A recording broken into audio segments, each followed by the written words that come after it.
Howdy folks, welcome to Mosaic Team 5, our original Starfinder campaign. I am Joe Treff, your GM this evening, and joining me are my friends Matt, Dan, Kara, and Olive. Ari is away right now on her honeymoon. And we were away last week while we celebrated Ari's wedding, which was a fantastic time. And we're back, so we're going to play some Starfinder tonight. But before we do, a couple of quick announcements. First of all, we have a YouTube at Elbron RPG where we have 127 sessions of Campaign 1 from our original D&D campaign. We also have 82 sessions of Campaign 2, 4 sessions of Sea of Ice, 5 sessions of Iron and Thorn, 1 session of Shadow Dark, 2 Starfinder one-shots, 2 Humblewood sessions, and 18 Alberon original one-shots, not to mention 116 sessions of this campaign so far. And a partridge in a pear tree. There's actually even more stuff that will be coming. You can see a lot of the original stuff that we have on our table. And pull up our battle cam here. Candy! Yeah, you can see, you probably won't see the candy, but you will see, a bunch of other stuff at Elbron RPG, and a lot of encounter maps, handouts, things like that.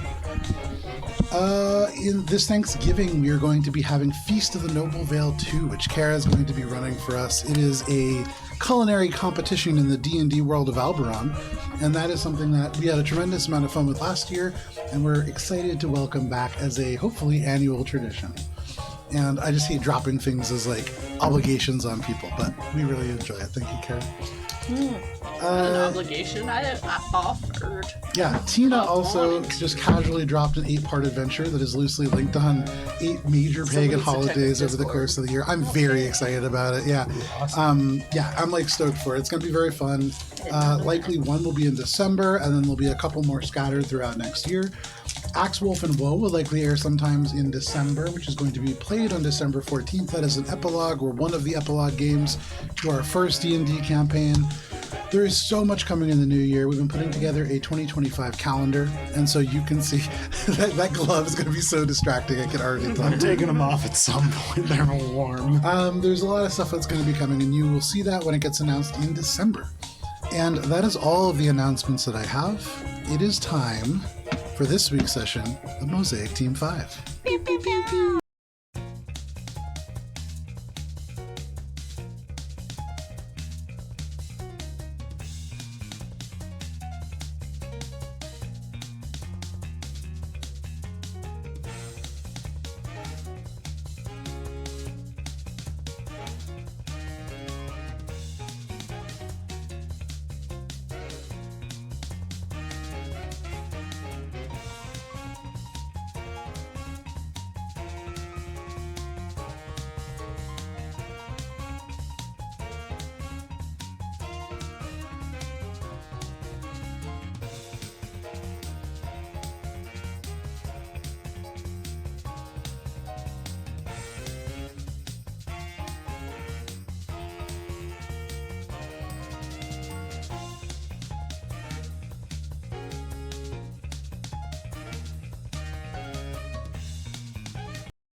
Yeah. I think it'd be cool. Mosaic Team 5, I put an airhead in my mouth right before I started this.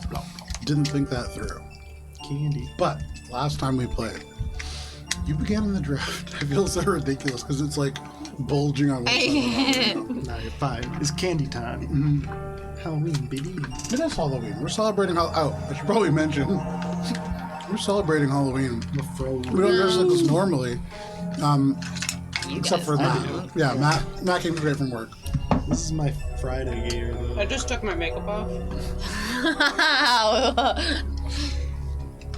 I'm really trying to buy time. So Me too. I just Like once upon a time, So Mosaic Team there 5. was Last we played. there was some stuff that really went down. We found out a bunch of shit. Matt was late, so we stalled for time on a ship. Yeah, I actually didn't remember any of the first. Oh, stuff 'cause yeah. of that. You began in the drift. yeah. There we go. The interstitial space between spaces that is formed by walls of luminous clouds that form tunnels and channels along one place to the other. Echo, you awoke from a long update when the rest of Mosaic Team 5 filled you in on the resolution of the Pallades Rock Assemblage adventure. You then shared what you knew about Team 1. You together knew that Waldo was a mystic without magic, according to Gibbs, and that was really your lone nugget of information. She then researched them on the corporate page. You learned a little bit more about each one of them before Echo called Peep to get more information on the job itself and learned that you and Mosaic Team 1 would be teaming up to raid a Vesk prison barge. You checked the garden and found that rice now truly growing, along with the beginnings of sprouts of new plants that are beginning to kick in the drier dirt below. You arrived at the Mosaic Vivarium and met with Peep briefly before scheduling a meeting. You then all coordinated your garb to be more formal. Echo and Bubbles donned matching gray suits so generic that they almost looked fake. Gibbs wore the exact same suit but with pockets covering most of the surfaces. Spice, you refused to conform and donned a metallic blue thigh-high dress with LED blue lights blinking up the long sort of part on the side. And then Shade, you arrived later in regular attire. One second, let me turn the music down. Regular official Mosaic fancy attire. No, sure, of course. Rux, the 9-foot-tall Vesk security officer from Team 1, wearing Vesk War-era power armor adorned with Vesk Warrior artwork, emerged as soon as you put the meeting on the agenda and made their way to the conference room with Bubbles and Echo in tow. Spice, you chose to not bury the hatchet and refused to follow along. Yep. You then watched as Gibbs ran off to invite Socrates, the Yosoki with the large head, into your briefing, and though Socrates was the first resistant, Gibbs's charm wore them down. You then all met the rest of Mosaic Team 1. You met Javier, the handsome, tall envoy who had a personal valet drone that hauled a Sharen Eye sniper rifle case behind them. This is too spooky for a recap. Hang on one second here. Vibe change. Let's go over to suspense. Spooky. I mean, that was like spooky suspenseful, like the piano. It was just too discordant for a recap. Fair. You also knew Waldo, the goblin healer with no magic to speak of, but with an impeccable suit and some sort of mechanical suspenders. You met Techno, a android with a sleek metal face that projects holographic emoticons in place of verbal communication, and Shreya Neptune, the ordnance officer who fights wearing formal vest and pants from within a spherical power armor that is carried along on 6 mechanical limbs like an octopus might walk along the ocean floor. Javier shared blueprints of the prison barge in question, detailed almost down to a builder-like specification, obtained after a month-long adventure salvaging a Vesk wreck beneath the irradiated frozen moon of Dread, in space between the Veskarium and GPF territory, recognized as the Uzidi Imperium. They also obtained the battle orders of the Vesk Navy and a unique chip that would allow your teams to follow the prison barge into the drift. Javier pulled Shade aside and revealed a final dossier, a bounty that he felt only Shade was qualified to know about, as he worried other members may be impartial. Gibbs and Spice made plans to eat dinner with Javier. Bubbles made plans to show his weapons to Javier soon after that. And Spice made plans to show Javier something else after that. Shade then pulled Team 5 only aside and revealed that the last people to leave the assemblage included an individual named Miles, one named William the Pleaser, one named Maldross, and another named Julian. All people related to Bubbles, Echo, and Spice's backgrounds, and by extension, all of yours. Bubbles expressed his opinion that many of the events you'd experienced thus far have been connected. From your early apprehension of the Jacinto defector Bill Black to the USR's recent recovery of the Zen Crawler, originally designed to be a mining platform, to the various signs of resource hoarding and acquisition on a scale that could only mean one thing: war. And at this, the director intervened, revealing that at one time they were simply a directive of a program called Mosaic, the Maintenance of Service Artificial Intelligence Code, created by the Terran Preservation Initiative in an ancient place called Sweden. Their purpose was to preserve humanity and the life around it, and it quickly became apparent that should humanity ever be threatened, their warlike nature would in turn put all others at risk. In this regard, they had cultivated something called Gaia's mutagen, a material that can be refined into something that might alter Earth and other human worlds to a state fit for life once again. Further, it revealed that there was a vast supply of this contained within the toxic wastelands of Mars amidst something called Aphrodite's Sprawl, and that Team 2 had gone ahead to lay groundwork for a future mission for all once you finish what lay directly before you. The director confirmed that you were all connected through this mutagen, some directly like Bubbles and others circumstantially like Spice. With all of this in mind, Shade finally told you, you already learned about the last entries there. Spice, furious learning about the entries that Shade had not mentioned immediately, and in your opinion, withheld from you, you stormed off. Shade, you resolved with the others to work together and gave each of them a gift before making your way up to talk to an emotional Spice. And as the mechanical doors open and the smell of sweat, debt, and desperation hit you, Damn. that is where we begin this evening. I do remember the end of last session. It's like none of you remember until it right begins. Yeah.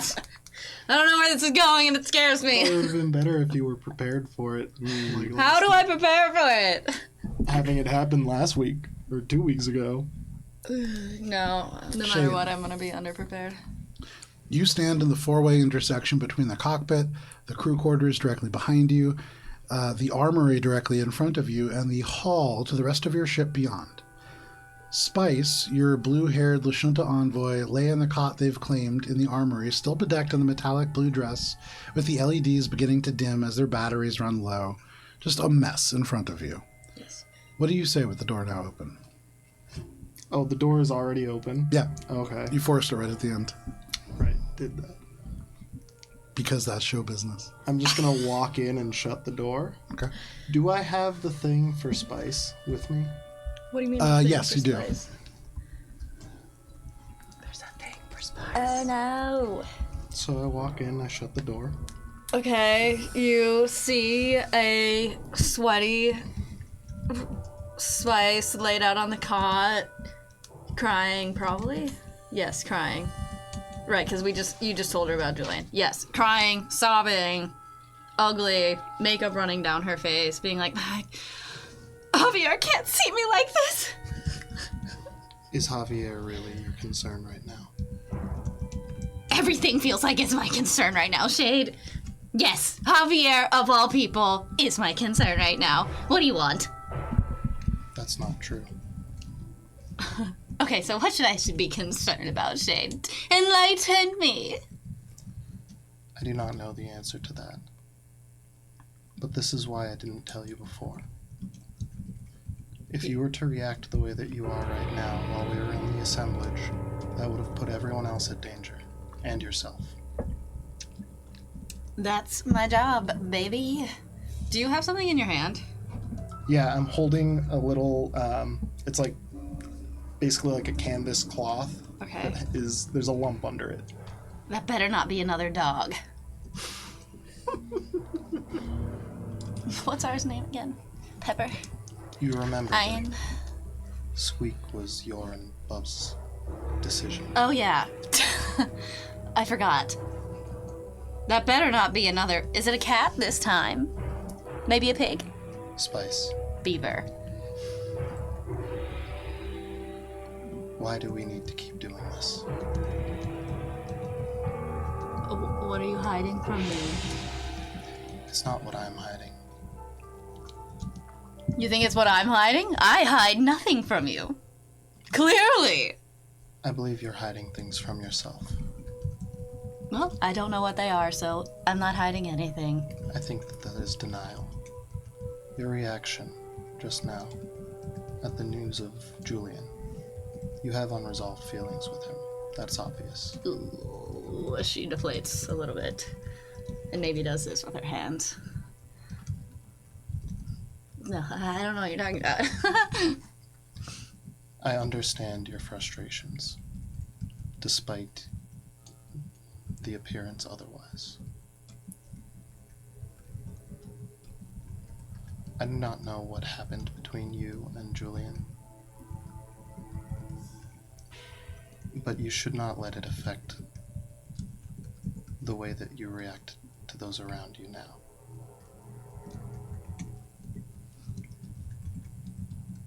I only try to help you. I do not have folks like Julian. If I do, those memories are lost to me. Is it better to have loved and lost, or to rather have never loved at all? That's a question. I do not know. I have felt love, but I do not know where or when. For another humanoid? I do not know. How do you know? Can you feel it deep in your heart, in your memories? In a sense, yes. There's something missing. But there are echoes of Oh my god. my memories. You have the one that got away. We'll find her, him, them, it.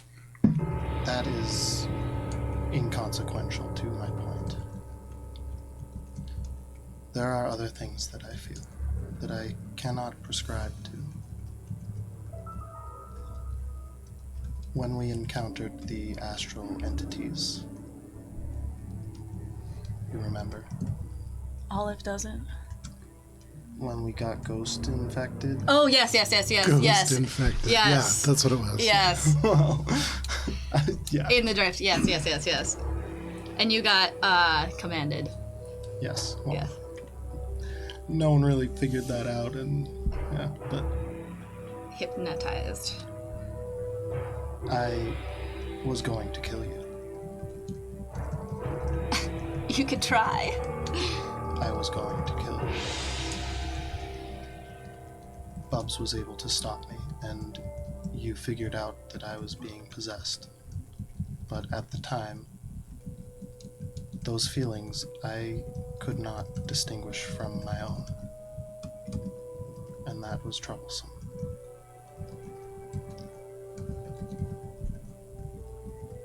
I understand having feelings that are difficult to contain.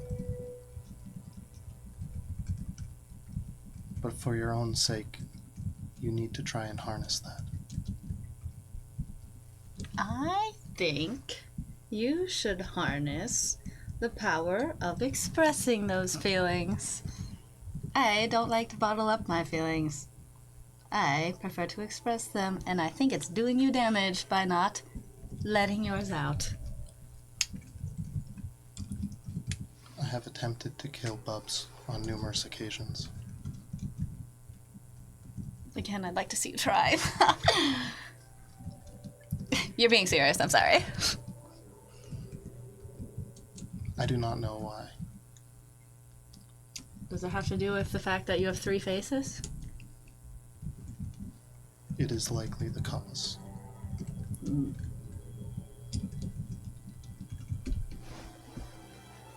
I am at odds with myself at many moments. I believe that you may be experiencing a similar emotional state. I have but one face. I believe you have conflicting feelings. Yeah, I think that's true. I don't want to fight it, though. But you would rather avoid it and deflect. I don't want to avoid them. I let the emotions come crashing in full force every time they hit me. Your outburst towards me when I revealed the information. I'm Was still your mad anger- about that. You Is owe your me anger one. truly directed at me, or is it at the knowledge that you gained, knowing that Julian is alive? I don't like being called out so bluntly, Shade. What's your point? My point is, you're going to be confronted with difficult things. Mm-hmm. If you act out on emotion purely and react, you will end up harming yourself and those around you. I would rather have loved than to never have loved at all. Someone's gonna get hurt. I'm not saying do not love. I'm saying be careful. I don't know if you can be careful in the game of love. It's not only love. It's your anger. It's your sadness. Isn't All that of these two sides of the emotions. same coin? It doesn't matter. I think it does. Those unrestrained emotions will come back to hurt you. Don't you kind of wish you let go a little bit, Shade? Is there something inside you that's envious of me to be able to express my emotions so fully and profoundly in one moment? Is that why you're here? I am. Yes. I see the way that you and Spice, you and Bugs, Huh? and Gibbs, Is it now? Do I have two faces? How many spices are in the room with us right now? Just kidding. the way that you are able to interact with one another and those around you, I am envious. The way that people flock easily to you and Gibbs, and you are able to make friends wherever you go, but you hurt yourself. The friends you make, you push them away. I don't think anybody is perfect. And I don't think anybody thinks that anybody, well, maybe some people, I'm perfect, but no, I'm not. Who am I kidding? I'm not perfect. But I think showing your true colors, like I do, like Gibbs does, is the authenticity of why people like us. And I think, you're not like that, which is fine. It's just the authenticity of who you are is what people are drawn to. Do you think that my lack of emotion is internal? I've I told feel you. like we're skirting around a race issue that I am uncomfortable talking about. Androids, kind of all. Don't emote. I have felt things the same as you. I have felt sadness, betrayal, anger, frustration. I feel these every day. Wouldn't it be nice to let it out? It would. But it is dangerous. I do not know the depths of my own emotions. And certain events have made it worrisome. I do not want to hurt Bubs, or you, or Gibbs, or Echo. I can only speak for myself, but I have faith. As much as I don't want to say it out loud, I trust that you are not going to hurt me. And you might try, you might become possessed, but I trust myself, I trust the rest of our team workers, I trust Bubbles, I trust Echo, I trust Gibbs, I trust Peep, and I trust you, that even if you do turn on us, you're not gonna really hurt us. We're a team. Mosaic Team 5. I wish that I could believe that. You don't trust? I do not trust myself. I think it's okay not to. It's okay to let it out. You're among friends. But this is why I need to rely on you more. More than the others? Why? If If you are going to become captain, you need to control your emotions. Shade, I let that ship sail a long time ago. Now I just make fun of you for it. It's fun! And she punches your shoulder. I was never fit to be captain anyway. Look at me. You can see just like her makeup is streaming down her face. I'm trying to sleep with the other captain, and I don't think that's very captain-y at all. I think anyone on Mosaic Team 5 can see that I'm not fit for it. I think you would be a capable captain if you allowed yourself to be. I like the way I am, which is not fit to be captain. So I'm going to keep on keeping on. I'll help you be captain. I made this for you. Made it? It's- Is this the puppy you wanted to show me?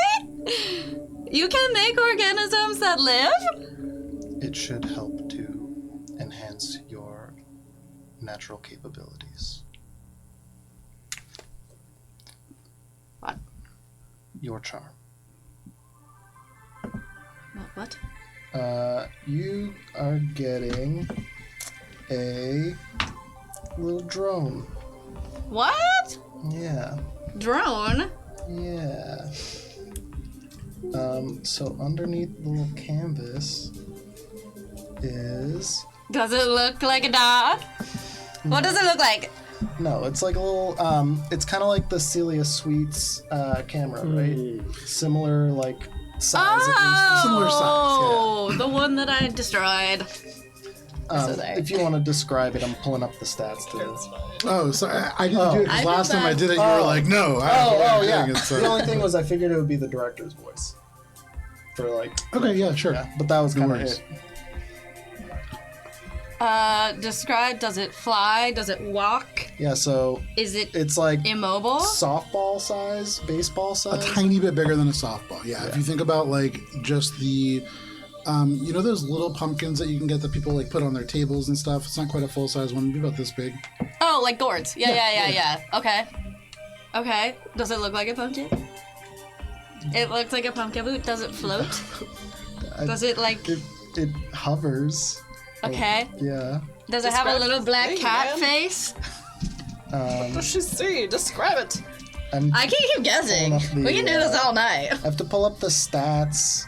I don't care about the stats right now. I care I know, about but what it has looks the like. description of like the actual item.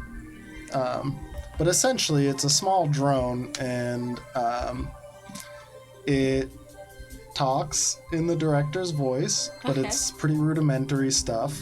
It's Is it kind the of like director? it's kind of like a Siri, I guess. Okay. This is the cruising one, right? The carousing one? Which one did you make? It's the like Mark III, I think. If it's the one that's like the correct Level 3 is Yeah. cruising. Yeah. Yeah. So this drone boasts numerous features for partygoers on the move. Its reinforced compartment can carry up to 10 bulk of items, which Wait. increases its own bulk by the same amount. Hang on, I don't know if that's the one. Okay. Because it's the one that like gives fashion advice.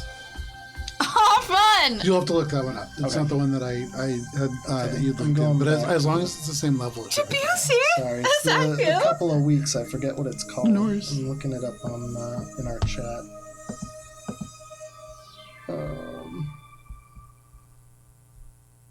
I'm imagining... What's The that? domestic drone. That might be it. Oh, it's gone. There's several Domestic drone. variants of it. This drone boasts numerous features for partygoers on the move. The carousing domestic drone has a reinforced compartment that Oh, can carry. valet drone. Elite Valet valet drone. drone. Yeah, Okay. that's the one. There you go. Yeah.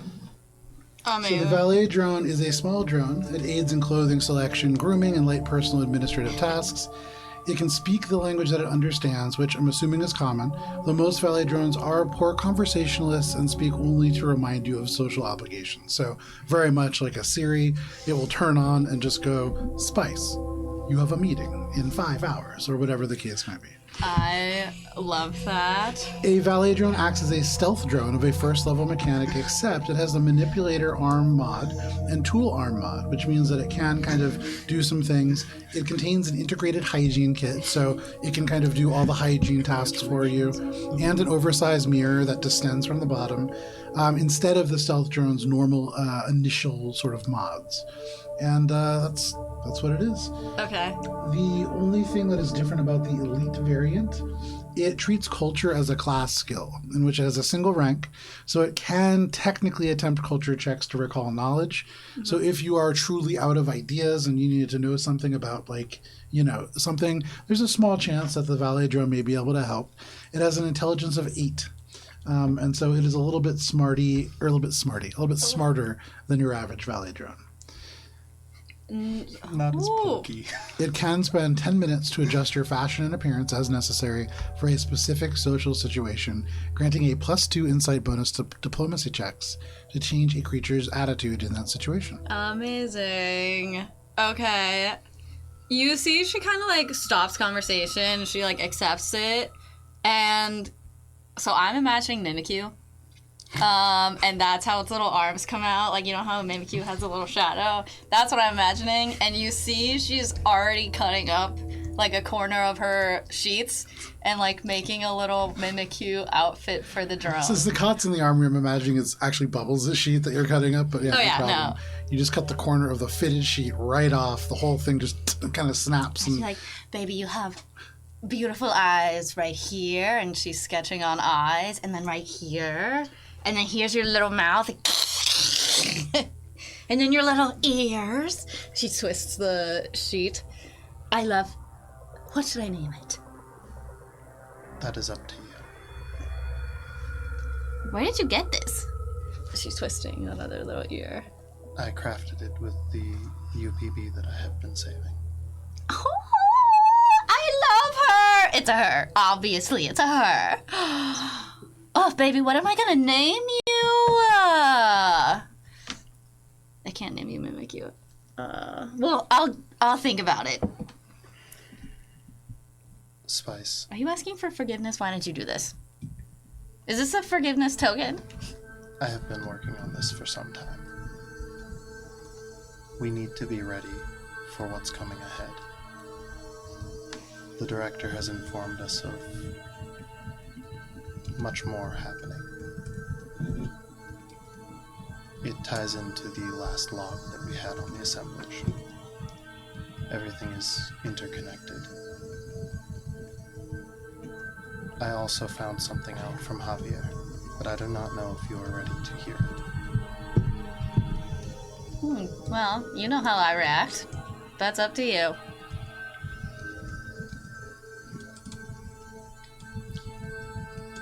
I'm going to tell you, but I would like you to consider what I told you. Do you want to tell it to me in a wild, angry fit? Do you want to tell me while you're screaming, crying? Do you want to tell me while you're elated from falling in love? Because you can let it out too. You want to tell me over some Lashunta whiskey? And she pulls out a bottle from under the mattress. Nothing eases a hard conversation like a deeper voice. I have 2 dirty glasses over here. I haven't washed them in a while, but if you just, like, take out the little dirt at the bottom. Or the glasses. Okay. Glug, glug, glug, glug, glug. Even dirty in the armory, they're not, like, super dirty. These are, like, Bubbles dirty. And so there's, like, a little tiny bit of... It's like what any normal person would have in their cupboard. But just... Yeah. Disgusting. Filthy. Cheers! Oh, that did not make a good noise. Okay. That looks too precious to actually clink. I'll get it on Sirenscape for next time. Yeah. But no problem. You pour out a little bit of this Lashunta whiskey. You take the deep drinks, and you remember, for this important conversation, drinking this does pitch your voice significantly lower. It works almost like the opposite of helium. it changes the way that the vocal cords vibrate, and so just for what it's worth. Does it work on? Now we can laugh. Does it work on androids? Too? It certainly does. Now you yeah. have to tell me in a deep voice. Androids have, it's like a synthetic, flexible plastic kind of functions alloy. the same. Very much like that. Yeah, it's the same thing that the echo muscles were made out of. We can add some humor to a to a hard conversation. Splice, I have something to tell you. I'm your real father. I do not know if you're ready for this. Love it. Ready, more ready than ever, Captain. Aye. You should have another drink. Okay. She knocks another one back. She probably was already pouring it before you even said that. I'm only telling you this information because I do not want you to think that I am withholding things from you. Ooh, we love a trusting relationship. If I am withholding things, it is unwillingly. As I've said before, my only priority is the safety and success of Mosaic Team 5. That means you, Echo, Gibbs, Bubs, Peep, and Squeak. Outside of that, I do not have a Julian. I only have feelings. Out with it then. Opening up the puck. Okay. So a bounty puck comes out, and you recognize the same exact one that Javier handed over to Shade. And Shade activates it. Okay. And you are staring back for the first time in a long time at the familiar face of your father. Oh my god! And you can see that your father is wanted for a good number of crimes, some things relating to stuff that you're actually pretty familiar with. The bounty is pretty high.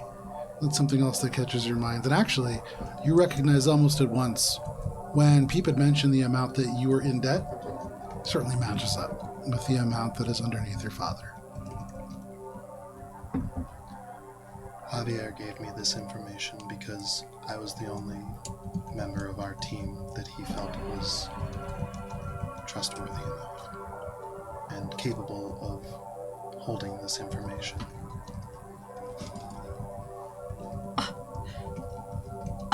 Olive doesn't even know what to say, let alone Spice. Spice?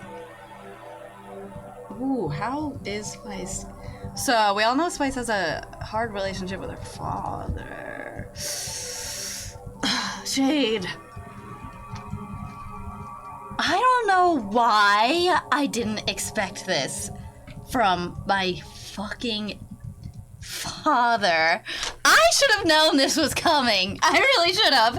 I should have known this was coming this whole time. I can't believe he's done this. And the part that probably hurts the most while I read this is that he was married 6 times. He was married 6 times. I don't care. I mean, I do care, but that means a lot of things. I don't know if it was before or after my mom. What happens if I have other brothers and sisters out there that I don't even know of? There's a high probability. How? And for what it's worth, you have a lot of siblings, so like I do, yeah. that's saying something. What a whore of a father! I hate him more than I already have. This man is the worst man that could ever crawl through this motherfucking galaxy, and I am his motherfucking spawn. This is horrible! Ugh! And also, of course, he sells his daughter fucking off his fucking debt onto me. I cannot even believe the hell spawn that this man is. This is truly atrocious behavior. And how can he do that to his own daughter? His own daughter! Are you finished? Yeah, thank you.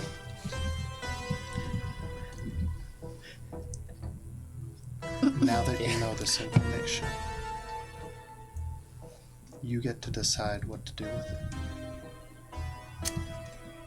it. Is he on the barge we're going to? He is Mosaic Team 1's primary objective. He's Oh, not shit. He is not Mosaic Team 1's primary. Captain I thought Verizon. Yeah, the captain is Right. of the entire I thought Vesk this was group. the... Oh, okay. This is for another This one is that the- he said that yes, you yes, yes, should yes. try to Yeah. focus on Yes. as an additional target because it does he's- carry a pretty high bounty. He is, Also, one of the prisoners on the barge? he is also on the barge. Ooh. I think we should just leave this son of a bitch in there. Let him die there for all I care. Actually, no. We shouldn't do that. I changed my mind. But actually, I changed my mind again because he's a piece of shit. But maybe my mom wants closure. I don't know. I don't know. You should consider this while we have the time. There's a reason I tell you now, rather than when we're somewhere dangerous, like an assemblage with... My dad looks sick in this photo. Because he's a sick man. Sorry, you were saying? I wasn't listening, obviously. I suppose some things you'll need to figure out yourself. Enjoy the gift. And I'm going to turn and leave. Okay. You turn, you make your way out. Squeak is just waiting for you on the other side, just wagging their tail. You can see they just look up at you and, okay, yeah, they kind of follow you. But you make your way away. You're left alone to kind of ponder this. You hold on to this data puck. You can see your dad just looking back at you. That's something to look forward to, I guess. But it is about 1:30 in the afternoon. For some of you, you've made dinner plans, and that's sort of the next thing on the agenda, in which perhaps you'll make some firmer arrangements for this mission. Is there anything that anybody wants to take care of before the dinner? Squeak. No problem. You take care of Squeak. You give him some scratches. You take him for a walk. You can make sure he's fed and watered. I do probably want to see Sydney at some point. Okay. I would walk over with you. Okay. Echo's No. gonna go about When I talked to her, I'll requisitioning do the like scene. infiltration equipment, things that can cut holes and bars Okay. and get through things. Sure. Any keys. Give me a moment here. So, you're looking for an any key specifically. An any key would be great, but we're also looking for things to like do the little Mission Impossible window thing, but with a hole. That's a glass cutter. Yeah, we have those. You're I looking got for those. really like, you're looking for something probably more heavy duty than what would be like in the armory. Yes. But no problem. If you do go Come and look on for an any key, that is something that you can obtain. You can obtain an any key. It is a level 4 item, and there are 2 of them that are available in the armory right now. Oh, no. There you go. You don't even come in? In No, the, it's not. the It's Vivarium. the Vivarium yeah, armor. I thought you said armory. Okay, No, never mind. yes, the it's the Vivarium Vivarium armory. armory. Gotcha, okay. For you, Bubbles, you make your way off the No. ship. Yep. Shade goes with you, and you head off into really clean the desert biome. Give me 1 second. Warning. BO levels are rising. Biohazard detected. I think right now she's feeding it all of her like Instagram feed of like dresses that she's liked and like brands Oh that yeah, she's it's like the what's your style? yeah, she's doing a million BuzzFeed quizzes. There's a Sims like. Oh, I background love playing. Sims so much. So you make your way down, and as you reach the arrival deck, you can see this beautiful kind of glass desk, and Evie is sitting behind it. She'll look up from what she's typing, and she'll say, "Oh, good. We'll be having dinner tonight in the crew quarters. The barracks is finished constructing." Thank you, Evie. Thank you, Evie. It just goes back to typing.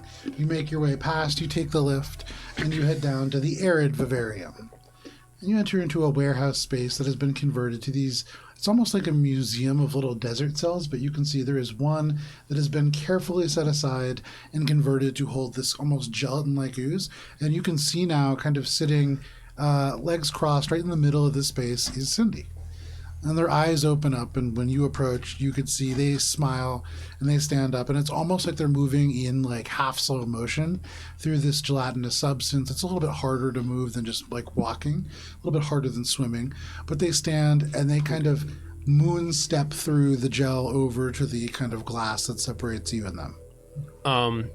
For the purpose of this conversation, is it going to be a telepathy conversation, or can I actually just talk? As you get to within 30 feet, you can just feel this overwhelming presence. It is like when Gibbs or Spice kind of intrudes, but just on a level that is much more rich. Okay.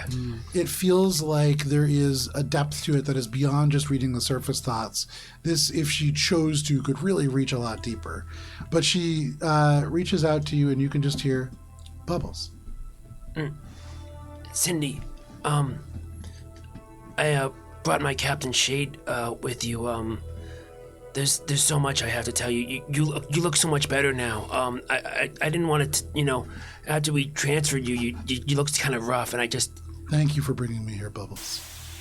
Of course, anything for family. She smiles a little bit at that, and she says, do you know anything about the others? I've encountered Emma. She's still working for Maldros. She nods, and she says, it's not surprising. I also encountered Hunter. I think Emma might have ran off with Hunter. I don't know if Emma captured him or her. I don't know. But I do know that Miles is also out there, and I think he's also with Maldros. She nods, and she says, I lost track of everybody, just being in there for so long. But the last that I had heard, Miles was still working for Maldros. I'm sorry. I kind of don't blame him. What do you mean? It's all he knows. Bubbles, we're not children anymore. You get to choose. That's why I came here today, to talk about choice. I was talking to Shade, and Shade thinks that through some hard work he could possibly make a suit for you. Something that would give you the ability to, live like a normal person. You can see she weighs this a little bit in her mind, and then you hear in your head, and you hear this too, she just projects this out now. There is no living normal for me, Bubbles. We don't really get normal. But if a suit would help me fight, and help me get back at Maldros, I'll take that. Thank you. And she turns and nods to you. Well, I guess you answered my second question. So you want to fight? She nods her head. I can't promise that we're going to be able to make easy decisions. I don't know if I'm going to have to confront Miles or Emma, and it's gonna be a war of words or a war of attrition. Bubbles, if I may. Yeah. Thus far, you have helped Cindy. You were able to speak with Emma on numerous occasions without resorting to violence, and you did help Hunter as well. So far, your success rate is impeccable with regards to maintaining those relationships with your siblings. I do believe that you have a chance at reaching out to them again and not having to come to blows. But that's the thing. Everything seems to be working out just fine. Everything's coming together, and I don't know. It feels like I'm just waiting for the other shoe to drop. I understand. Nothing ever happens good for me. Not like this. Look, I want to make sure that as we keep going, you understand that we're going to have to make a choice, Sydney. I don't know if I'm going to have to do what has to be done. I don't know if I can. Shade's right, though. I don't think it's worth dwelling in it. Maybe. I don't know. When the time comes, you will know what to do. And we will be there to help. Alright.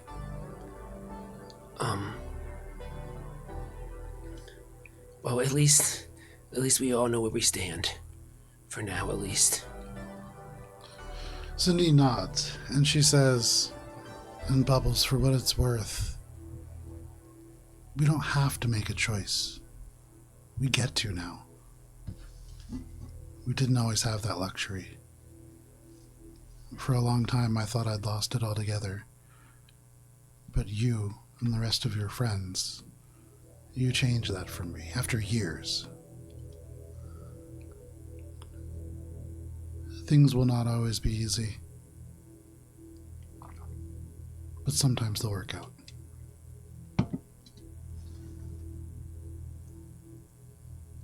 Alright. I guess I'll have to take your word for it. She nods. She looks around and she says, I mean, look at me. I'm doing great. And just her in this tank of gelatin. And for a second, as Bubs looks in the reflection, through Sydney through the glass, he sees his reflection, and he sees Miles, and he thinks, "Can I kill him? Would it be like killing myself?" And he thinks about if killing Miles is even worth it. You think about all those things. And in this moment, I would say make a sense motive check. Is she reading brain? That's a natural one. It's a natural. Wow. I can do my reroll for the day, I think. I haven't used it. Sure. I don't know. Well, natural ones make a good story, bruv. That's that 3. another one? The dice can convince us. It's a 3. It's a little better. Okay, well, it's almost as bad as a natural one, so... 3 plus 5, so 8. Okay. In this moment, you think those thoughts, you look at the reflection. For a moment, it's like Miles is just looking back. You wonder if Miles is wondering those same thoughts wherever he is. That is all. You make your way back out? Yeah. Okay. You make your way back out. Echo, is there anything else that you're looking for in terms of gear? Okay. I was just hoping for things that slice dice and infiltrate the ice. There is a grenade printer now that is that is capable of Oh, yeah. printing things up to, I believe, now level 11. And so you could print out some grenades up How much time do I have to print grenades before dinner? Like, how many grenades can I print? Depends on the you size. could print one to bring to dinner, and then you could print more Ooh, before weapons you at end the up dinner One drinking. before table. dinner, and then set one on the printer to Can you Exactly. imagine before you afterwards. leave for your next mission, you can probably print 5. Cool. Was the I will get back to you on Plan those. for the infiltration / distraction using smoke grenades. We never really decided what this distraction would be. We're probably gonna talk about it a little bit more at dinner because we didn't really go into the finer details of the plan. Yes, We just kind of speculated on the floor plan of the ship. So hours go by. Some of you attend to some mission preparation tasks. Some of you cry a little bit in the armory. Some of you go to visit some old friends. But the hours tick by until about 7 o'clock. You accomplish your various tasks throughout the day. Before we go, I would want to ask the director Sure. a question. Yeah. Given the stuff that we had talked about before and how it's all interconnected. Sure. So like 6:30, right before dinner, people are getting ready, perhaps in their various places. What are you asking the director? I'm gonna be with Shade because I imagine I was walking with Director, him. how much of this does Mosaic Team 1 know? The light turns on, and the director's presence is in the same room as you, and the director says, Mosaic Team 1 knows a minimal amount. So they are unaware of Gaia's mutagen. Correct. It would be inadvisable to speak of Gaia's mutagen to any outside of Mosaic Team 5. Understood. Please alert the rest of the crew to that information. Very well. Now you get a little ping from the fucking thing. Oh, you recognize that noise? I don't know what those Bubbles. do. To you, there is a Get up in your communication face. that pings. It's exactly what Shade said. Tells you, be discreet about Gaia's mutagen, only mention it to people in the team. Echo, you get a message as well. The message just, exact same thing. For you, you hear the beep, but you ignore it. It's your communicator. You don't listen to that. And then this little drone right next to you, dressed in the sheet with the director's voice, says, Spice, please check your communicator. No, did you catch another thing that Celia Sweet posted? I should look. She opens Instagram. You She goes, I don't open it. see any new posts from her. Your communicator crackles slightly, and suddenly it's like you accidentally misclicked an app. Your communications come up, and you can see it's communication from the director. And Who is that?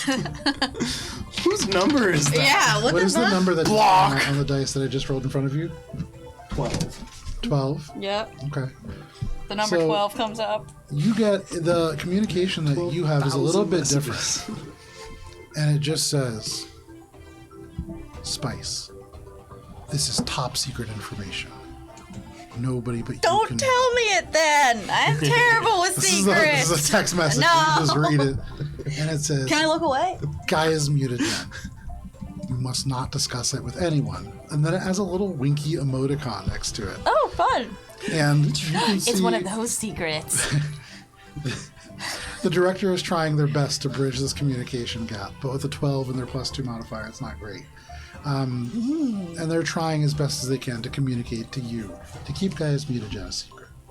Okay, well, that's gonna be an Olive issue, not Yeah, just gets a necessarily a message. Spice one. Yeah, that's fair. I'll try to help as much as I can. But all of you got this communication. Is there anything else that you're saying to the director? That was the big one. I feel like we've already learned so much. I don't want to pepper him too much right now. We'll ask later, after dinner maybe. Okay, Some no problem. after dinner talk. You start thinking about some Fireside questions. chats. You make your way over to the newly constructed barracks. New barracks. Within the central pillar that the rest of the modules all rotate around to generate artificial gravity, there is a barracks that is now formed. There are 8 rooms, although as you walk by them, the doors all open, the beds all made. Mosaic Team 1 not staying in any of these places. But at the very end, there is a larger common area, and in this place you can see Javier has made their way. You can see Shreya, Neptune, not in their power armor, now wearing just a casual Mosaic Team 1 t-shirt and some sweatpants. You can see Javier is wearing just a white button-down shirt and some kind of formal slacks, but they seem to be here representing Mosaic Team 1. You don't see Waldo, you don't see Rux, which not really surprising considering. And then you also do not see Techno, which, thinking about their sort of face and how they might consume nutrients, probably not really an event for them. But Javier stands up. You can see Shrey kind of looks over. They're already eating what looks like synthesized garlic bread, but they put it down and kind of wipe their face away, and they stand up and they greet you as you enter. Who's going to dinner?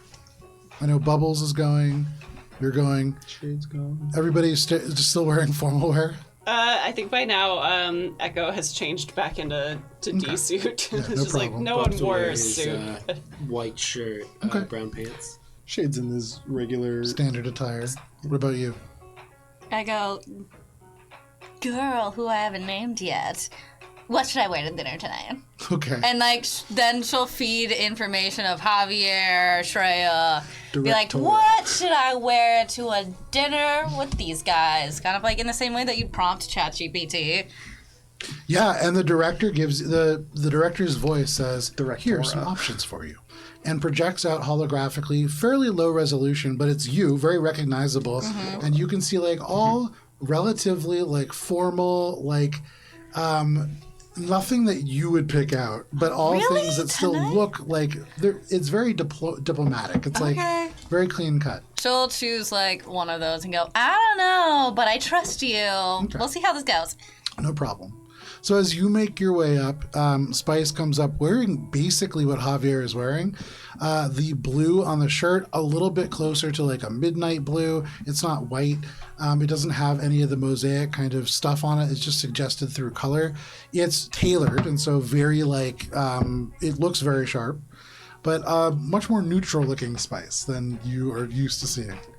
And She yeah, pops the collar though, obviously. of course. Goes without saying.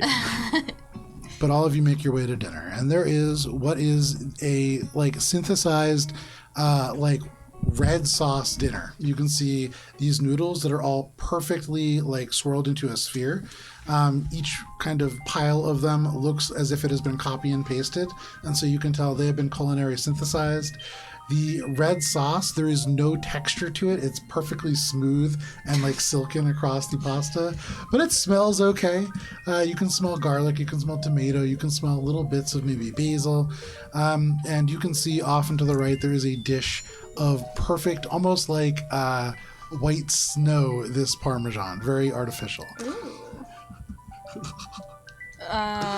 Spice You've hurt knows. Matt deeply. Spice likes it. She doesn't know bad food from good food. She knows Mark II printer food, and she's like, this is good food. What is this, Mark III? This is Mark II.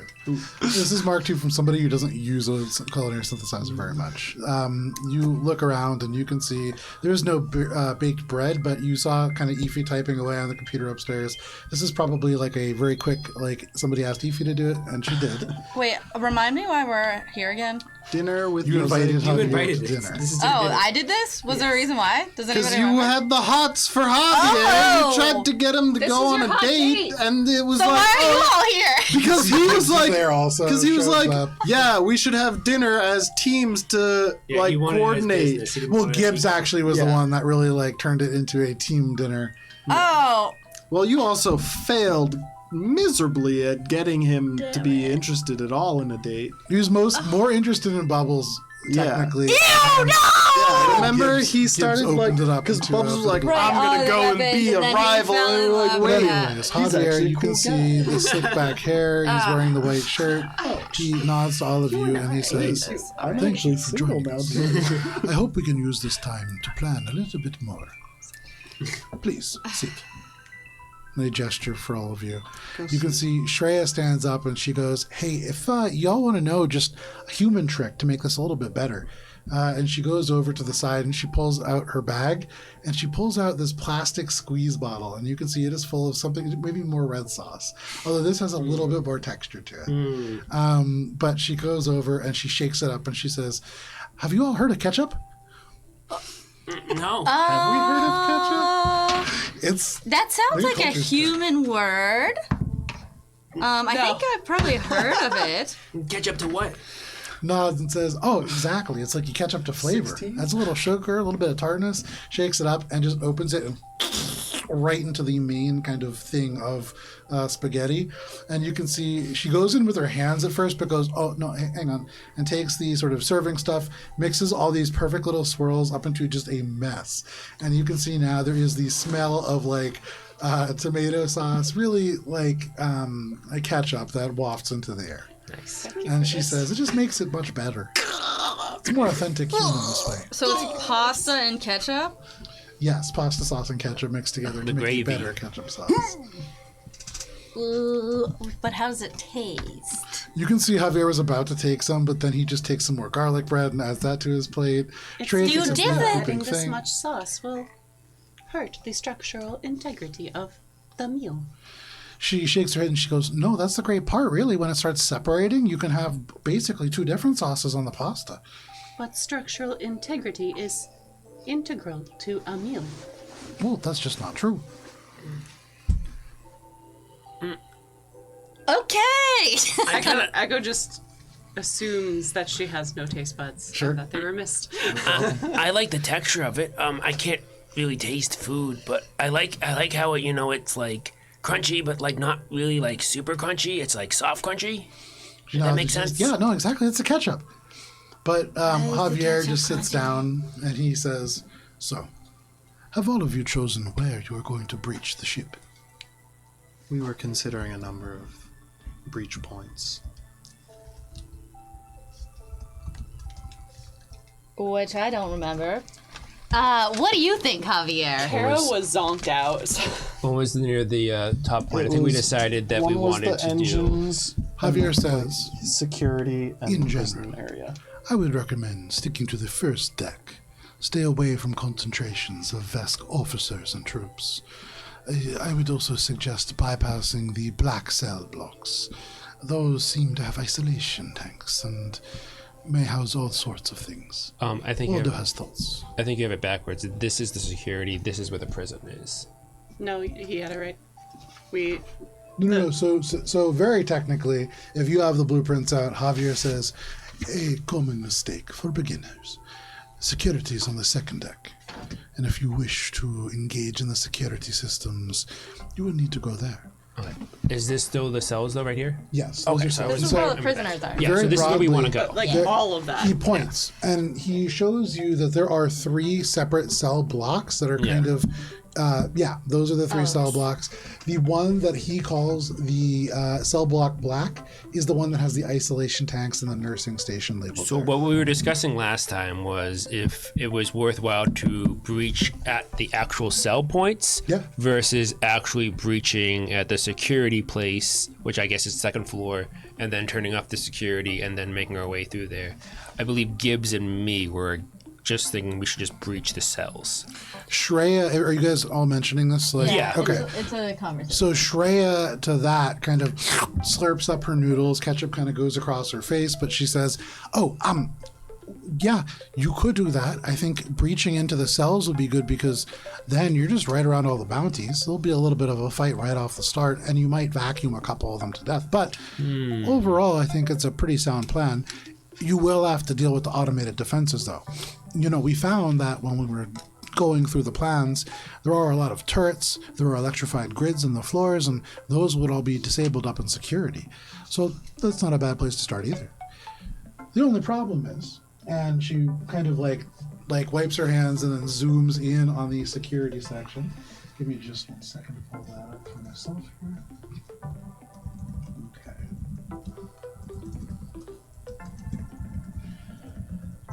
They say sorry, there's a lot of security mentions here. Yeah, you got it. 1, 2, 3, 4, 5, 6, 7, 8. In the senior crew quarters, which you can see right here, and it's the central aft portion of the upper deck. And they point and they say, cameras, automated defenses, interior anti-personnel turrets, electrified grids, all controlled from that point. And there is a point that you can see back there that is labeled security. That is the point that they would suggest if you want to disable some of that stuff. I think I'm team security team now Where are you guys going because to I don't want jump to in? space people. Command and I- observation. Security? No. Where, Spice is asking Shreya where she's coming in. Shreya looks over at Diego, or not Diego. I wish it was Diego. No, I know. Heavy. Oh, Diego! You found me! Make a flat intelligence check, Spice. Oh shit, is Javier actually just Maybe. Nice and brother. Diego got hard! related? Let's see, where's my intelligence? Oh, +0. Great. 6. Okay. It's probably Diego. For a moment, you're like, wait a second. I feel like Spice fucked up their names. You have like She a moment slipped where it that. like, She was flashes back. You're on Aura's Bay. You're at the ocean. Everybody's dressed as bounty hunters. punched in the For some face. reason, Bubbles is in a give gimp me suit. Yeah. And you're just fighting with Diego out on the beach. But no, Duking it it's out. not him. Fighting a giant frog. But Shreya nods and just says, the only problem, of course, being that if you go and try to breach, that's the security center. There's going to be tons of Esk all over, unless there's a distraction created elsewhere beforehand. You could try to get in there from the vertical access and breach the first floor first. I am hoping to get through to their systems and disable many of the security grid. This will enable you to enter and obtain your objective more easily and unnoticed, and gain us the most notice. Javier says, well, truthfully, we will be able to get in regardless. We've got a solid plan. What is You are really meant to tie up the reserves. We cannot fight an endless battle and also take on this individual. What are their starship defenses outside of the main craft? They got a huge rail cannon. They look and they'll point, and they first point towards the beginning part where there's 3 engineering decks in the middle, kind of right in a row. Yeah. Which one's the Titan class weapon?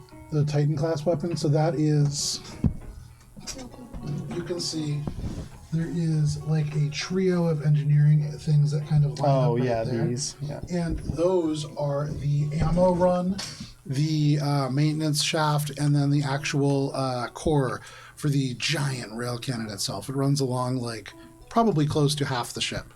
You can see there is the torpedoes that are all up and kind of on the upper deck. That seems to be where there is a heavy antimatter missile launcher that is located. And then they point to either side, and Diego, gosh, now I'm stuck. Javier says, along either side, there are turret arrays, rotary cannons that can be controlled by only 2 gunners. They will be devastating if you fly from either side, but if we can take that out externally, we might have a better chance at landing. We want to take out gunners first. Additionally, they will have 3 escort craft, missile boats. 3 short missile boats.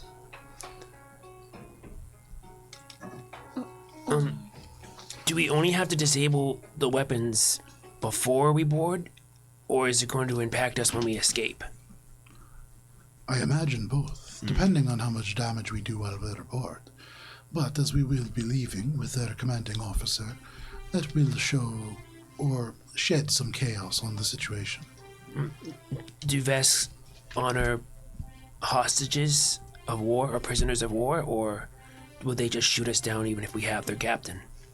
They will likely avoid shooting us down if we have their captain. Okay. They treat their prisoners relatively well, provided they are compliant.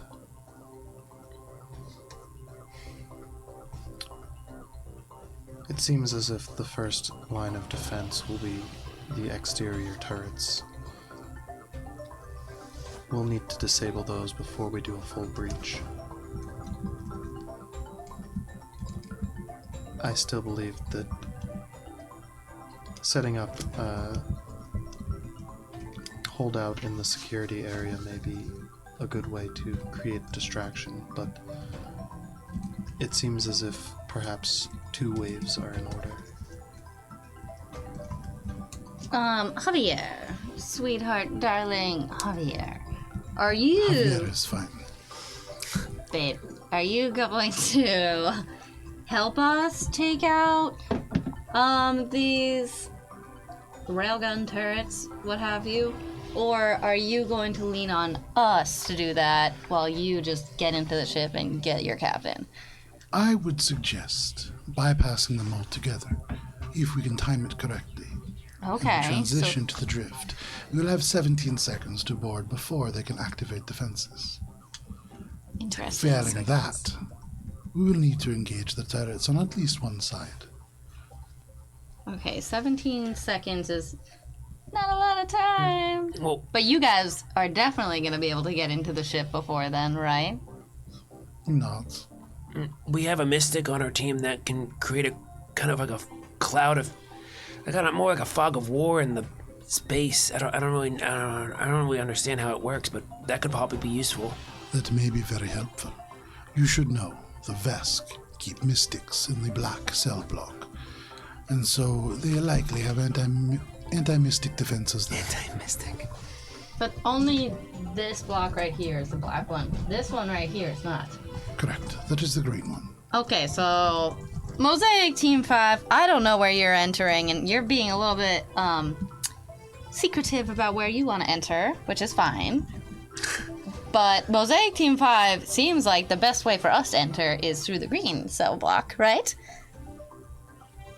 I thought it was security, but I still. Well, are we not? You're going up to security, right? And then the rest of us are not? I do have concerns about venting some of our quarry if we are to enter explosively through the green security block. I would also recommend against splitting up further than we already are.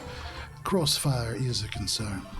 However, if you do wish to take down security separately, perhaps you have some allies that you could call on as a third team.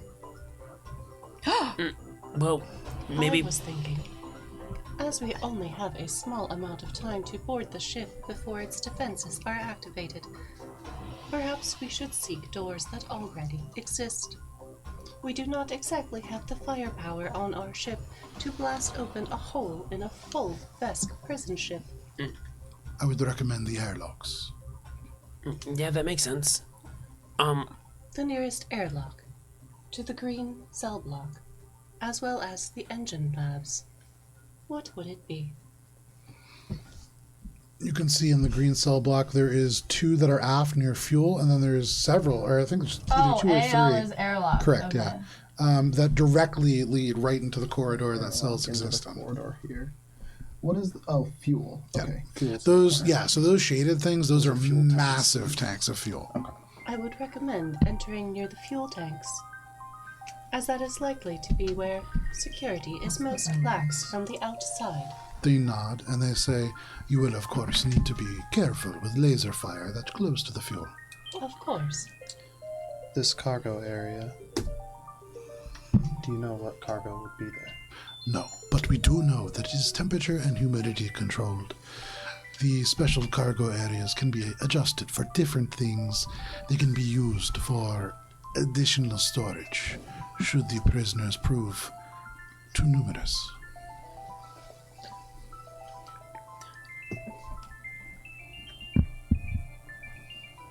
Is it the robotics lab? Yeah. He nods and he says, if you would like to deal with the automated combatants at the Vesk field, the robotics lab would be a place to start as well. There are methods of dealing with those. I have a couple of suggestions that we can discuss later. It seems as if we have about 2 or 3 airlocks that we can choose from for the optimal location if we are to enter through an airlock. Are you gonna enter near us or not? No, we will again be entering into the command room. Oh, command room. Oh, he's entering through command room. Okay. MT1 entering through command. We should ensure that all of the cables for spacewalk are secure, Agreed. as well as any landing gear that we might require on our suits. Magnetized footwear might be suggested.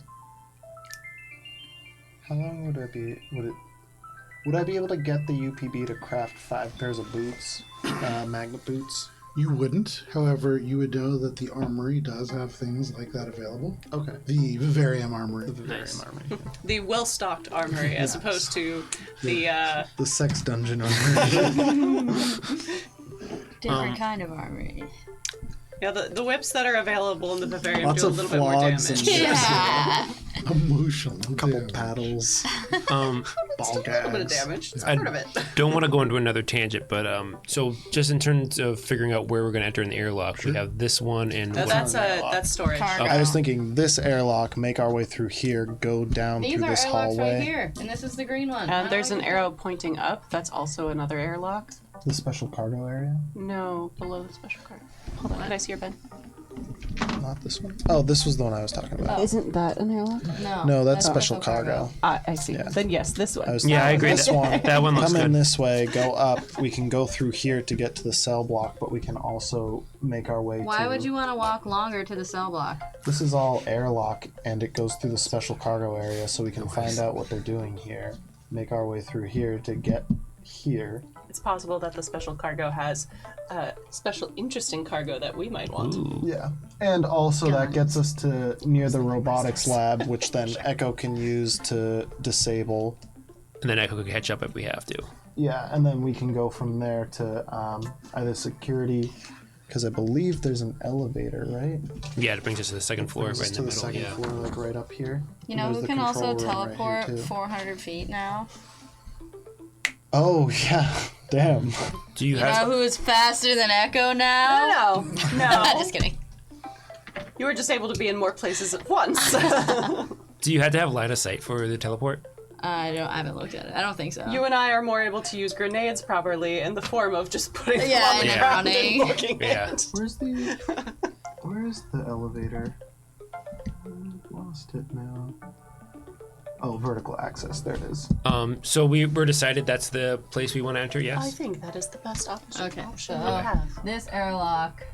I don't know about you, but I don't feel like dying at the hand of Vesk security forces. Yeah, I want to live to see another day too. So now that we have at least You don't need to see. You can just. Nice. Nice. It just needs to be. You always arrive at exactly the spot desired, whether by simply visualizing the area or by stating its direction. That's really nice. It's dope. It's so much nicer That's really than good. other ones. You're not gonna That's like also dangerous, accidentally. though. Oh yeah. This is a Nightcrawler scenario. Yeah, don't don't need end this. up in like a wall. Don't teleport into Cindy's room. Yeah, I can breathe in water. that's not Breathe water. in Yeah. jello. So now we have at least the entryway. I'm gonna jump on the tangent that Javier was saying earlier, because it seems like we figured this problem out.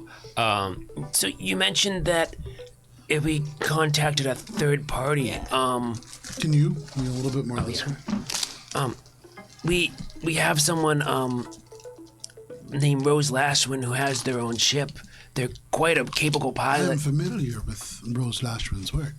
Oh, you know? Oh, well, this seems like a match made in heaven.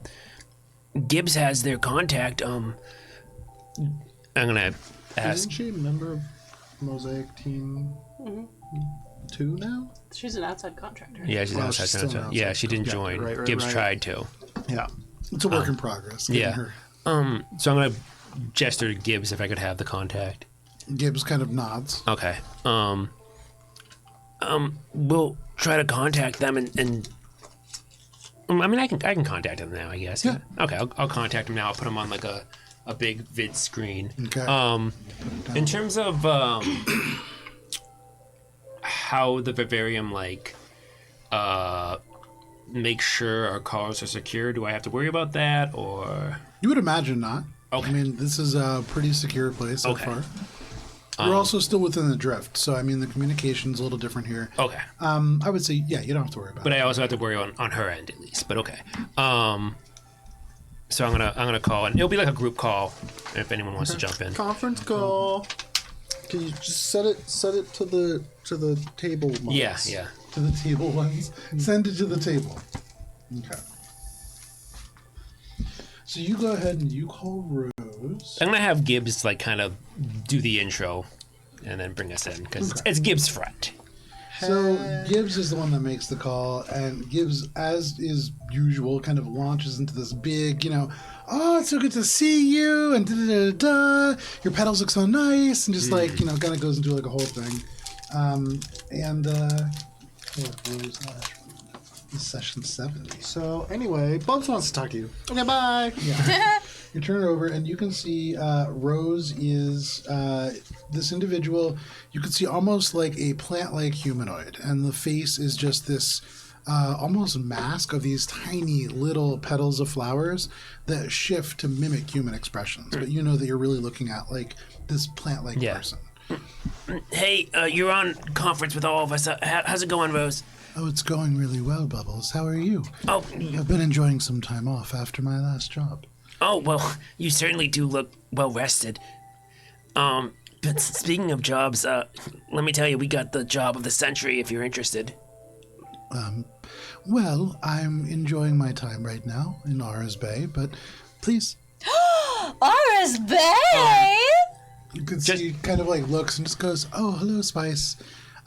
Yes, I'm in Aura's Bay right now." Just mentally, do I know if she's in Horus Bay and I'm here? Would it make sense in terms of getting to the same place for the mission, or is it It's like all too far? drift, baby. It's all the Okay, drift. just and the making sure. Vescarium in particular is far, so it's going to take a long time for anybody to Okay, get cool, there. cool. Well, yeah, that's not a problem. The place we're all going to is going to have a pretty long lead time to get there anyway, so we'll probably all end up at the same time. A long lead time. Where are you all going? The Vescarium Bay. Yeah. You're going to the Vescarium. You betcha. We're gonna We are dump those dirty lizards. on a You can see Javier shoots you kind of like a nasty look. We are on a very important mission, and we could use your assistance if you are willing. I will say it is going to be very dangerous. That's sort of the job. We're bounty hunters. Yes. But what is the mission?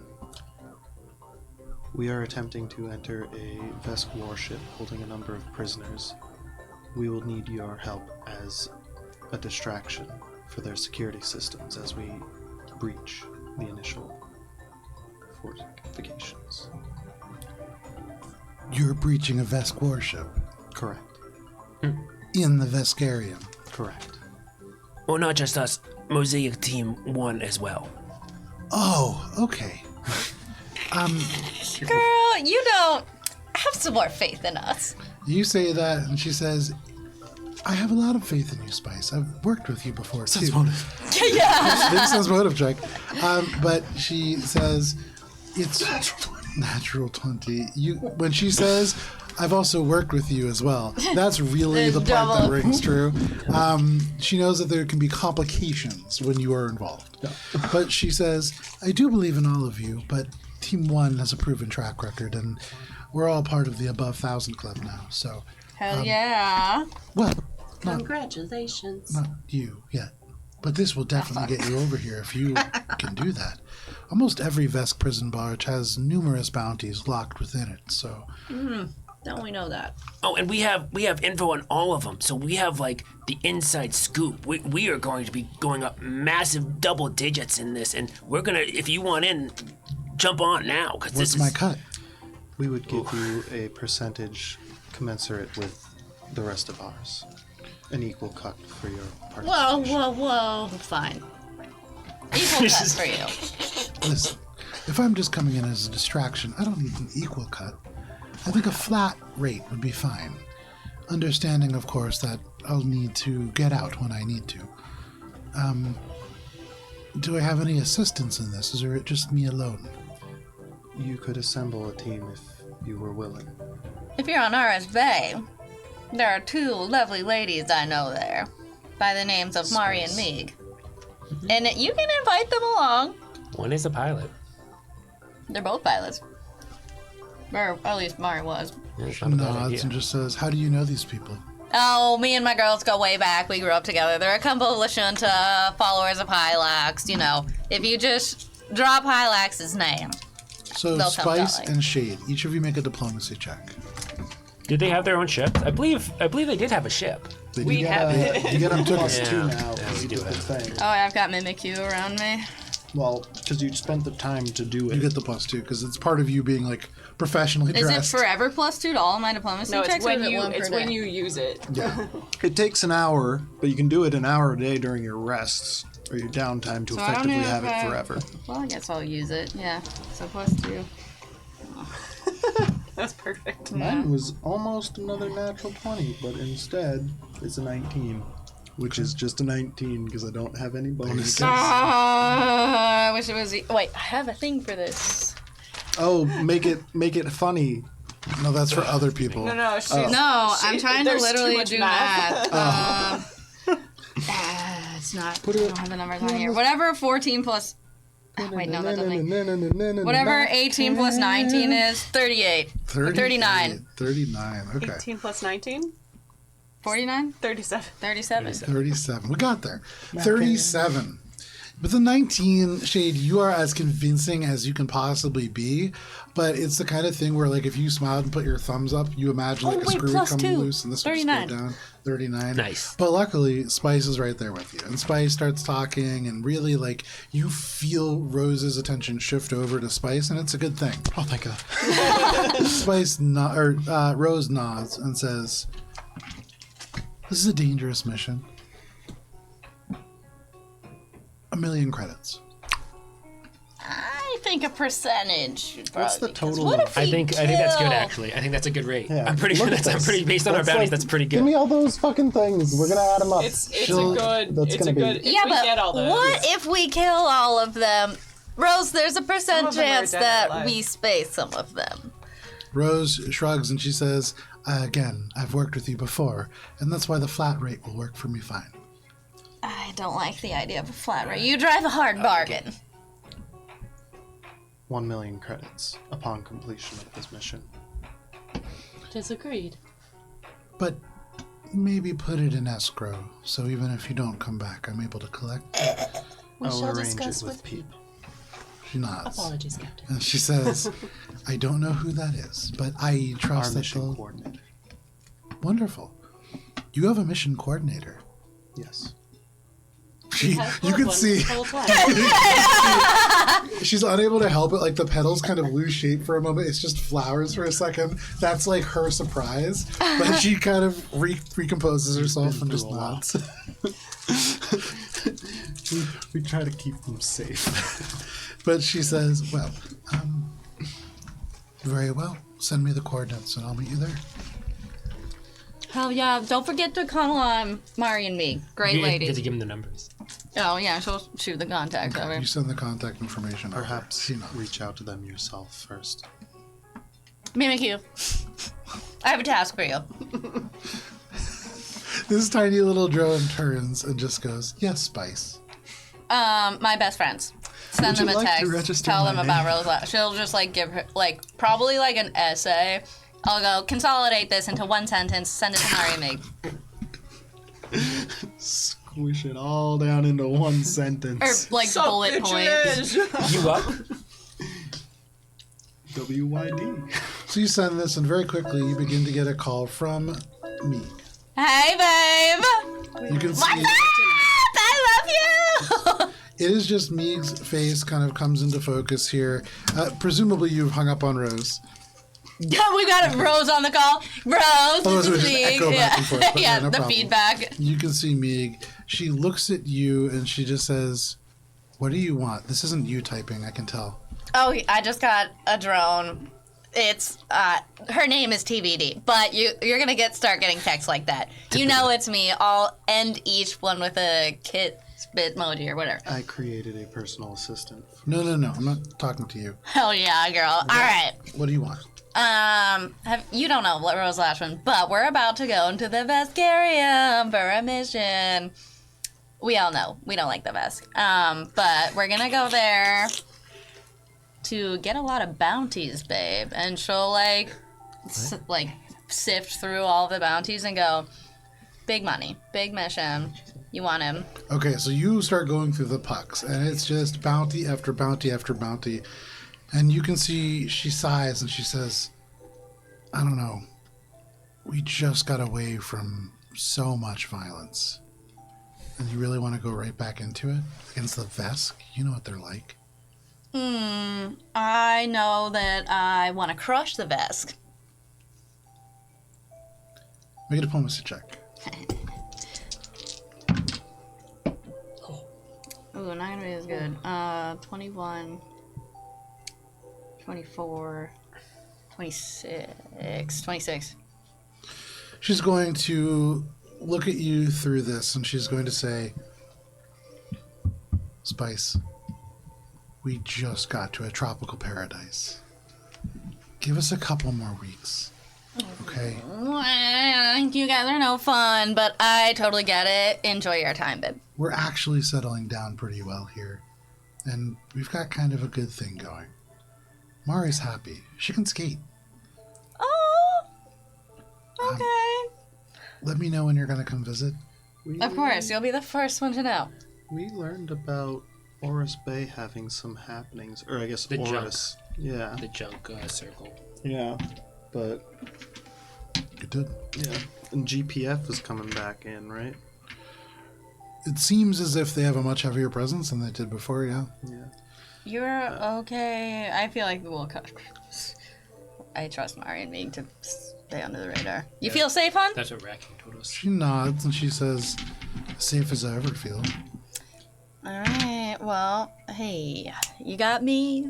Spice, ask them about the presence of GPF around Oris Bay. Listen, I can hear you. I just was talking to Spice. Spice will turn the camera and go. Have you noticed any increased activity within the GPF around Oris? Yeah, they've set up a small garrison around the airport. I don't really know what the whole deal is with them, but there's been so many tourists here lately. It's actually not the worst thing having an ominous presence around. Tourists hate ominous presences. Well, stay safe, hon. I'll let you know when I get back. She nods, and she just says, they've managed to crack down on some of the crime. It's been Ew, the helpful, at GPF, least. they are the crime.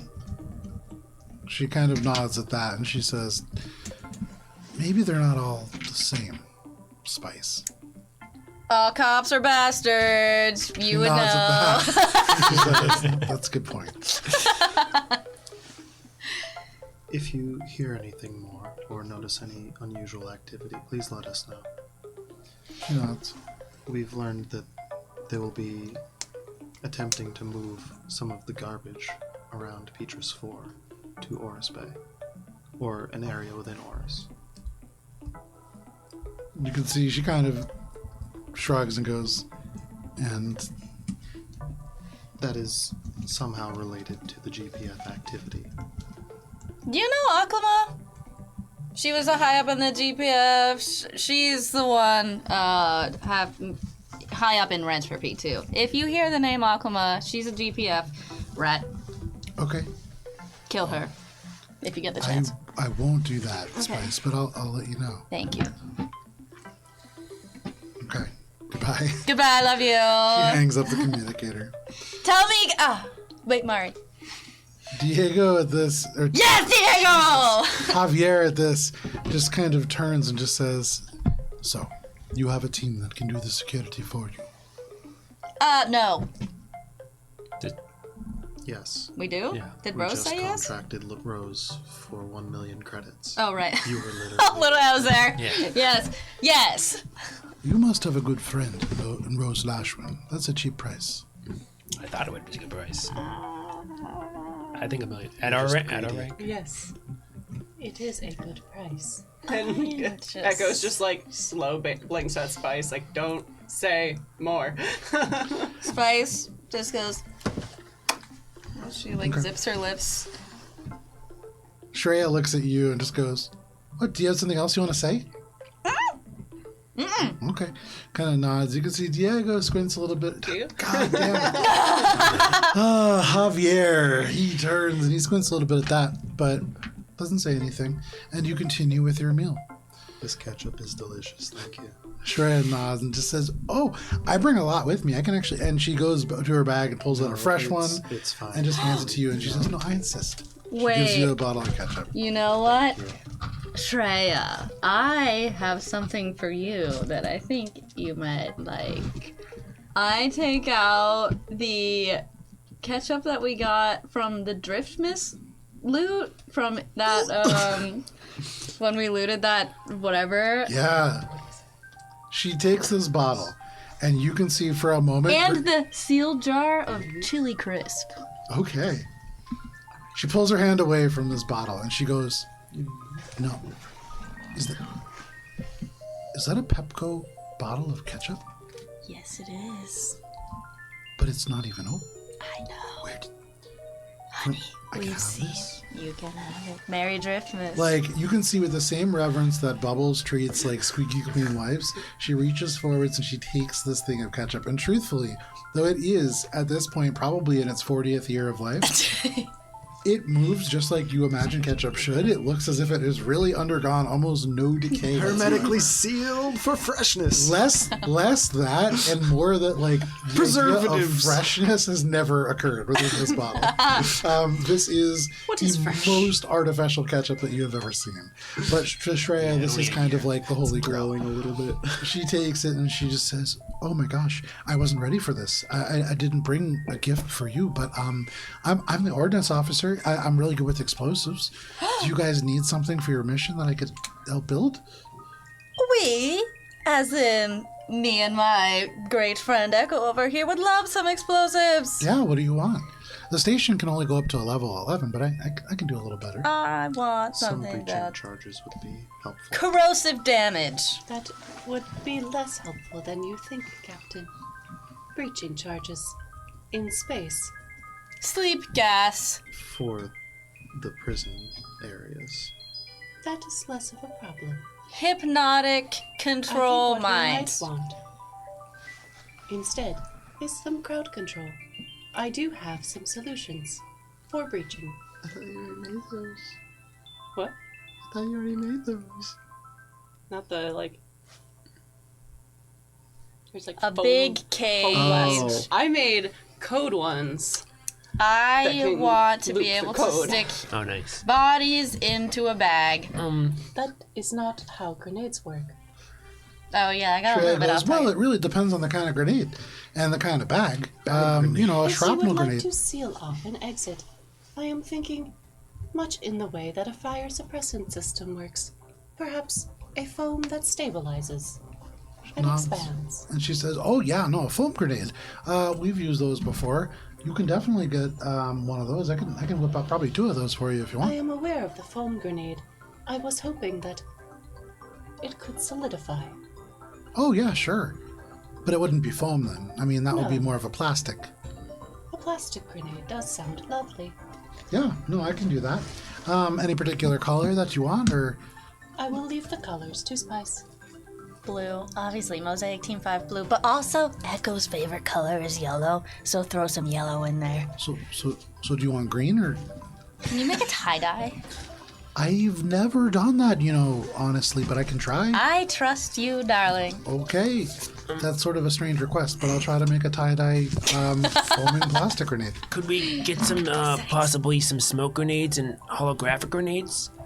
So she turns over to Javier, and Javier says, "We do need to leave relatively soon, sometime tomorrow at latest. So Bubbles, do not worry about that. I have put in a request with our grenade printer. Okay. But Shreya pipes up and says, "I imagine that we'll be stuck in the drift for at least a week, if not 2. And so, I can have some time to craft some things as well if you give me a list." Is there a location that we should meet before we engage in the plan? Well, what do you mean? A mutual jumping point, perhaps. And Javier nods and says, "Of course, we can sync our drift countdown before we leave the vivarium. We will go directly to drift space and drop about 4 hours from the approximate location of the barge." Could we also include, Rose in this, syncing of the drift, course. schedule? And Bubs will, can I do that now? Can I just Yeah. send a message? Okay, I'll just do that. You send the message with the kind of code that will allow them to join, essentially like a group. You guys are in Raid Finder. You can all just drift jump together. While this is happening, like Echo is trying the to like party invite. discreetly like pretend to take bites of the pasta, Okay. and then somehow like sleight of hand it into like a napkin of some sort, or oh no, they're concealed compartment. Yeah. So I forgot that I had one of those. This is the best use for concealed compartment. Make a sleight of hand check. Pretending to eat disgusting food. The rest of us just drop it on the floor. 30. With a 30, you can see there's a point where all of you are long since done, and Echo is chowing down on this. And it's, at first you imagine maybe Echo is just being polite, but it's disappearing alarmingly fast. For you, Echo, you are aware every time that you drop it in, it is just the whole concealed compartment just sopping wet. It is just ketchup and like wet noodles that are slowly dissolving in this like very sweet acidic kind of pasta sauce. But no problem, you do that. You do it effortlessly, and you can see Shreya looks and just goes, "Oh, I can tell that you really like my recipe. You know what? I'm going to make you some more so that for the drift travel, you have nothing to eat but this special recipe. That would be appreciated. And I'll put extra ketchup in for you, too." Thank you. She can have my bottle. They can have my bottle. You can see. Make a diplomacy check. Echo goes and gets, once their plate is clean, they go get up and they program the printer to print out a nutrient cube. Sure. You do that, and as you do, you can hear Shade just goes, "They can have my bottle." And she just goes, "Oh, no, I can tell somebody's being polite to their friends. I'll get you a bottle yourself, all for your own. Don't you worry." Echo whisper comes to Shade. Don't worry. Gibbs will enjoy it. I'll take a bottle. Okay, no problem. Everyone's She doesn't getting offer ketchup. you one. Doesn't offer you one. But you wait there nutrient cubes for expectantly me. as the food disappears and as they get up and they leave and you still have no ketchup. But no All problem. right, enjoy everyone's ketchup, except for you, Bubs. Bye. They make their way out. You all have rough plans to make a drift jump together tomorrow. Is there anything that you all want to do before that?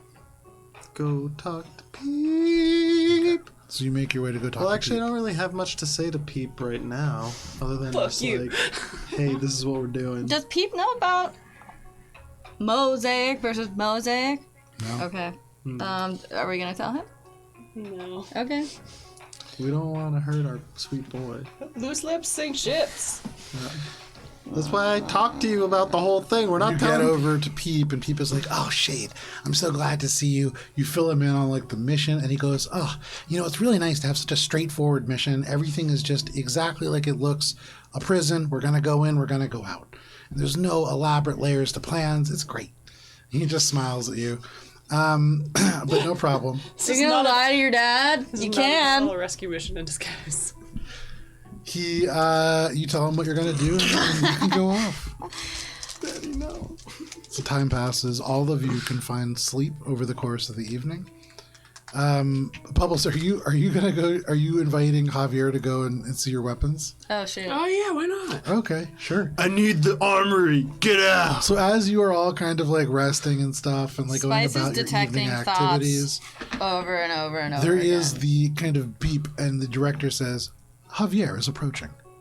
The door descends, and boarding your ship is Javier, who is kind of very politely not touching anything, kind of looking around. Wait, he's on our ship? Oh yeah, Spice just comes out in a towel. okay, the towel. Oh my god, what are you doing here? I'm here to see Bubbles. Is he around? He said he had a weapon to show me. His room is, and she kind of like lets the towel slip a little bit. Over there, I think. He looks at you and just looks for a little while, and he goes, "Thank you." No problem. My room's over there. And he walks straight past you over to Bubbles. He looks. He takes a very deep eyeful in, but Yes. he walks past. He goes Got over to Bubbles. one. Yeah, he's really here for the weapons. I know where I He's stand. enchanted by bubbles. I mean, he's a little enchanted by both, but he came here for Bubbles, and he's trying to keep this as professional as he I can. feel like that went back to neutral because he did show a few disgusted faces earlier at dinner. Yes, no, it definitely Yeah, definitely. racism's not cute. So it's like, Yeah. she's racist, but nice But- nuts. He enters in and he looks at you, Bubbles, and he says, "I must say your team is surprisingly close. Do you mostly not wear clothes around each other?" Oh, well, when you are living on a ship with people, sometimes, personal boundaries are kind of stepped on. but you know how it is. Oh, I certainly do. It's That's why it is best to get it out of the way early. yeah. Excuse me? Bubs doesn't know what that means. Make a sense motive check. Yo, There's there's a lot of single one of his teammates. interesting. We like to have 5 plus 5. We're 5 plus family. 5? Yeah, hard to tell. Javier are really opaque in their comments, but they sort of nod and they say, well, well, anyways, MT5 cuddle puddle. MT. yeah, I apologize. 5 plus 1. Sometimes Spice can be immature. I would say that Spice is incredibly mature. What do you mean? Oh, I walked by her and she was naked. She were, like, has all gone the through way puberty. down. I believe that she invited me to her room. You and looked at since my at the Spice. it was hard not to. She made sure of it. But Yeah, show As him you your said. weapons now. this is a situation in which we will all be quite close over the coming weeks. And so, perhaps if this is something that will happen, it is better to finish it early. You had something to show me. Zip. What's gonna happen? She looks at you, and you can see he makes a sense motive check. This is very hot. This And he goes is over very and he hot. closes the door. And he goes over and he sits on the bed.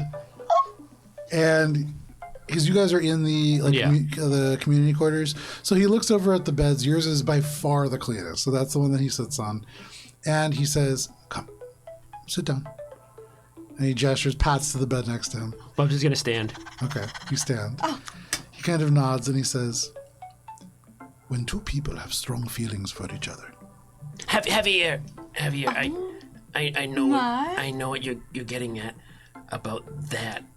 I was wondering what is what you meant about in terms of it happening. the sex."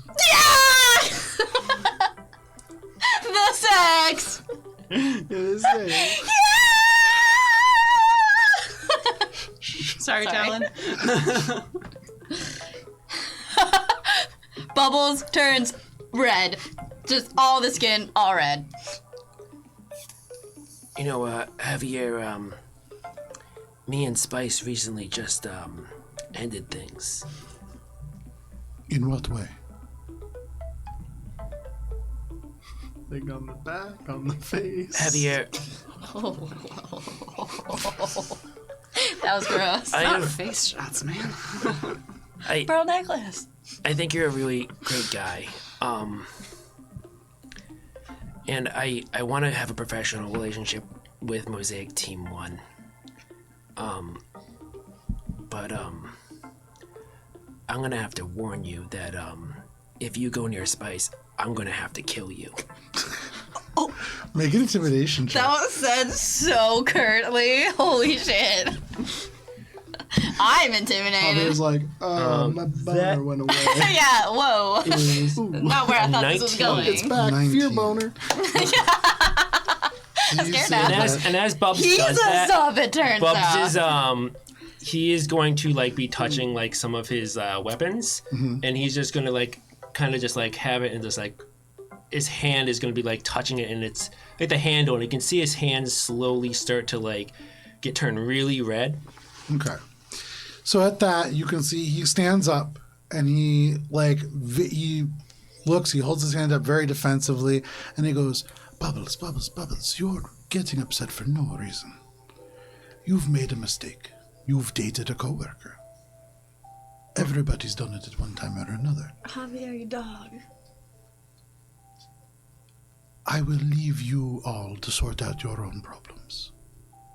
But be aware, if these are not resolved before we make this mission, there will be problems."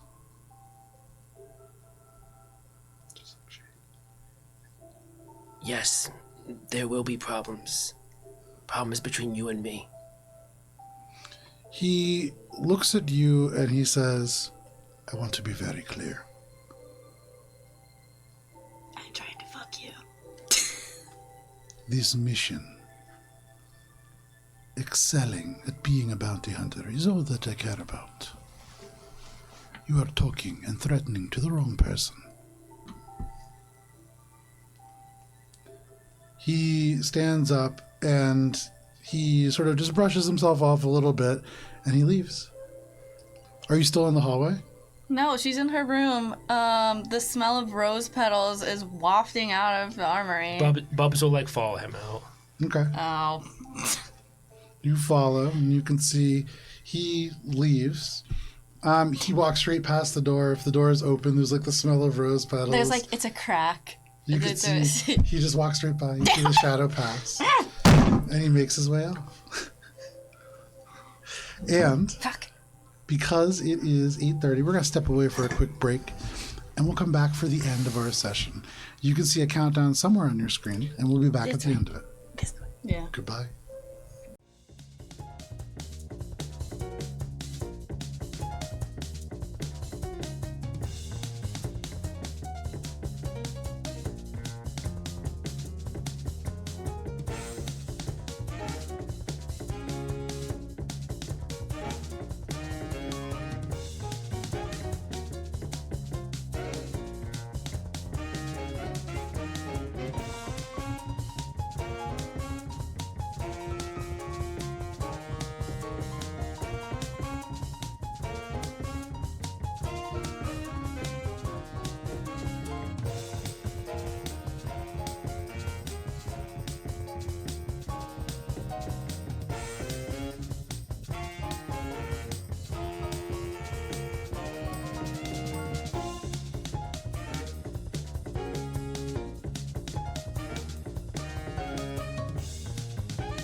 And welcome back, right on time. Nobody was late. Just us. We're gonna jump right back into Starfinder. 1 second here. Okay. So Spice, you wait, and you wait, and you wait. But Javier does not enter your chambers. Fuck. You watch as Javier makes their way off. They head off and towards the sort of general engineering bay. As Bubs like sees him off, Bubs like he has all this anger like in his fists and all that, and he's like right at where the ramp is, and he just like collapses like against the sidewall, like one of those like squatting collapses, and he's like shaking his hands, and he's what? Why did I do that? And that's all he says. Okay. You sit there for a little bit. Time passes. You can mark off long rests if you want. And a new day rises. Give me 1 second here. When you all wake up, Glad I put points in intimidation. it is. I mean, I've never used it like it's that. good that you did though. Yeah. Because if you'd rolled much lower than that, it would have been a different story. I could take.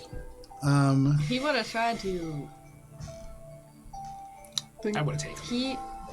Well, Why we gotta start off the fights within our team all the time? Why can't we just be that was not a team fight. I player? mean, it wasn't supposed to be. No, I know.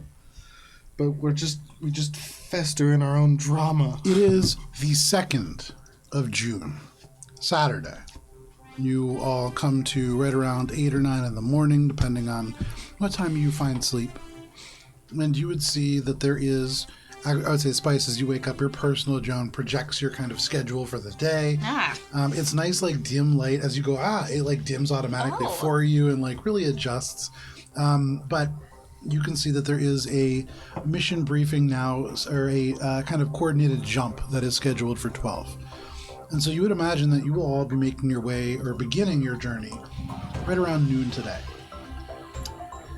You would find, Echo, that the 5 grenades that you have ordered printed have printed, whatever they may be. Have you decided what those are? I put them in the ship cargo. Excellent. It's a code grenade Mark II, Okay. a decoupler grenade Mark III, Very nice. a panic grenade Mark II, Cool. pheromone grenade Mark II, Ooh, pheromone and a grenade. Thasteron grenade or Thesteron Yeah, Thesteron. Okay, no worries. Those are new. I don't know. grenade Mark III. Okay. Decouplers, cool. Can you give us a rundown of what that is? Yeah, I don't know a lot of those. Yes. So a code grenade is the one that I am most excited for.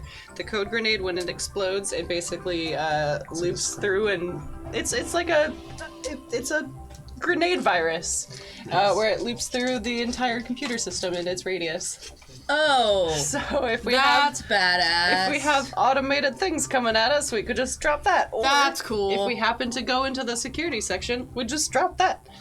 Or we could have you that seems teleport like a up to the broken security. item. Okay. Well, it generally assumes that you're throwing it. And there's saves associated and computer Right. levels and all that. It doesn't hurt you if you just drop it on the ground, right? Well, It explodes. if you're an android, What's the If you're next one? fast enough. No. Yeah, it would hurt Echo. Oh, so only if you have. What else did I say there, boy? I am loading the page as we speak. What was the testosterone. The Thesteron grenade is the one that I forgot what it does, but I'm loading the page, and for some reason it's taking a really, really long time. The pheromone grenade, your however, thistles on. they have to make a will save, So, and for what you are looking for, you, in sir. terms of creating something in the hull, Thesteron would be great for that. It is a high density explosive that is typically used for like room clearing devices for special forces. hole maker? Yes. It is C4, but the futuristic kind of more It's capable version. C24. So the Thesteron is the one that Echo figured would stay with them, and that would be like the emergency exit. Sure. The pheromone grenade is if we get too many people bogged down on us at once, or if we have a panicked group of prisoners and we just need them to like Chill calm the the fuck fuck out. It doesn't charm them, it just causes them to be fascinated, which distracts enough that we can get hits in. Yeah. Panic grenade, exactly what it sounds. It causes fear and causes confusion. And the decoupler decouples atoms. So it explodes from the inside? No, it just dissolves you. It's a disintegration grenade, essentially. It decouples you from reality. And You at the atomic level. the great thing about it's actually fast run Thank you. is it not only is used for destroying walls and allowing you to enter somewhere, it's almost always non-lethal. Even if there is somebody who is on the other side of the wall, it creates a huge concussive burst. It will stagger them. It will probably render them at least a little bit like stunned, but and probably propel them forward some amount.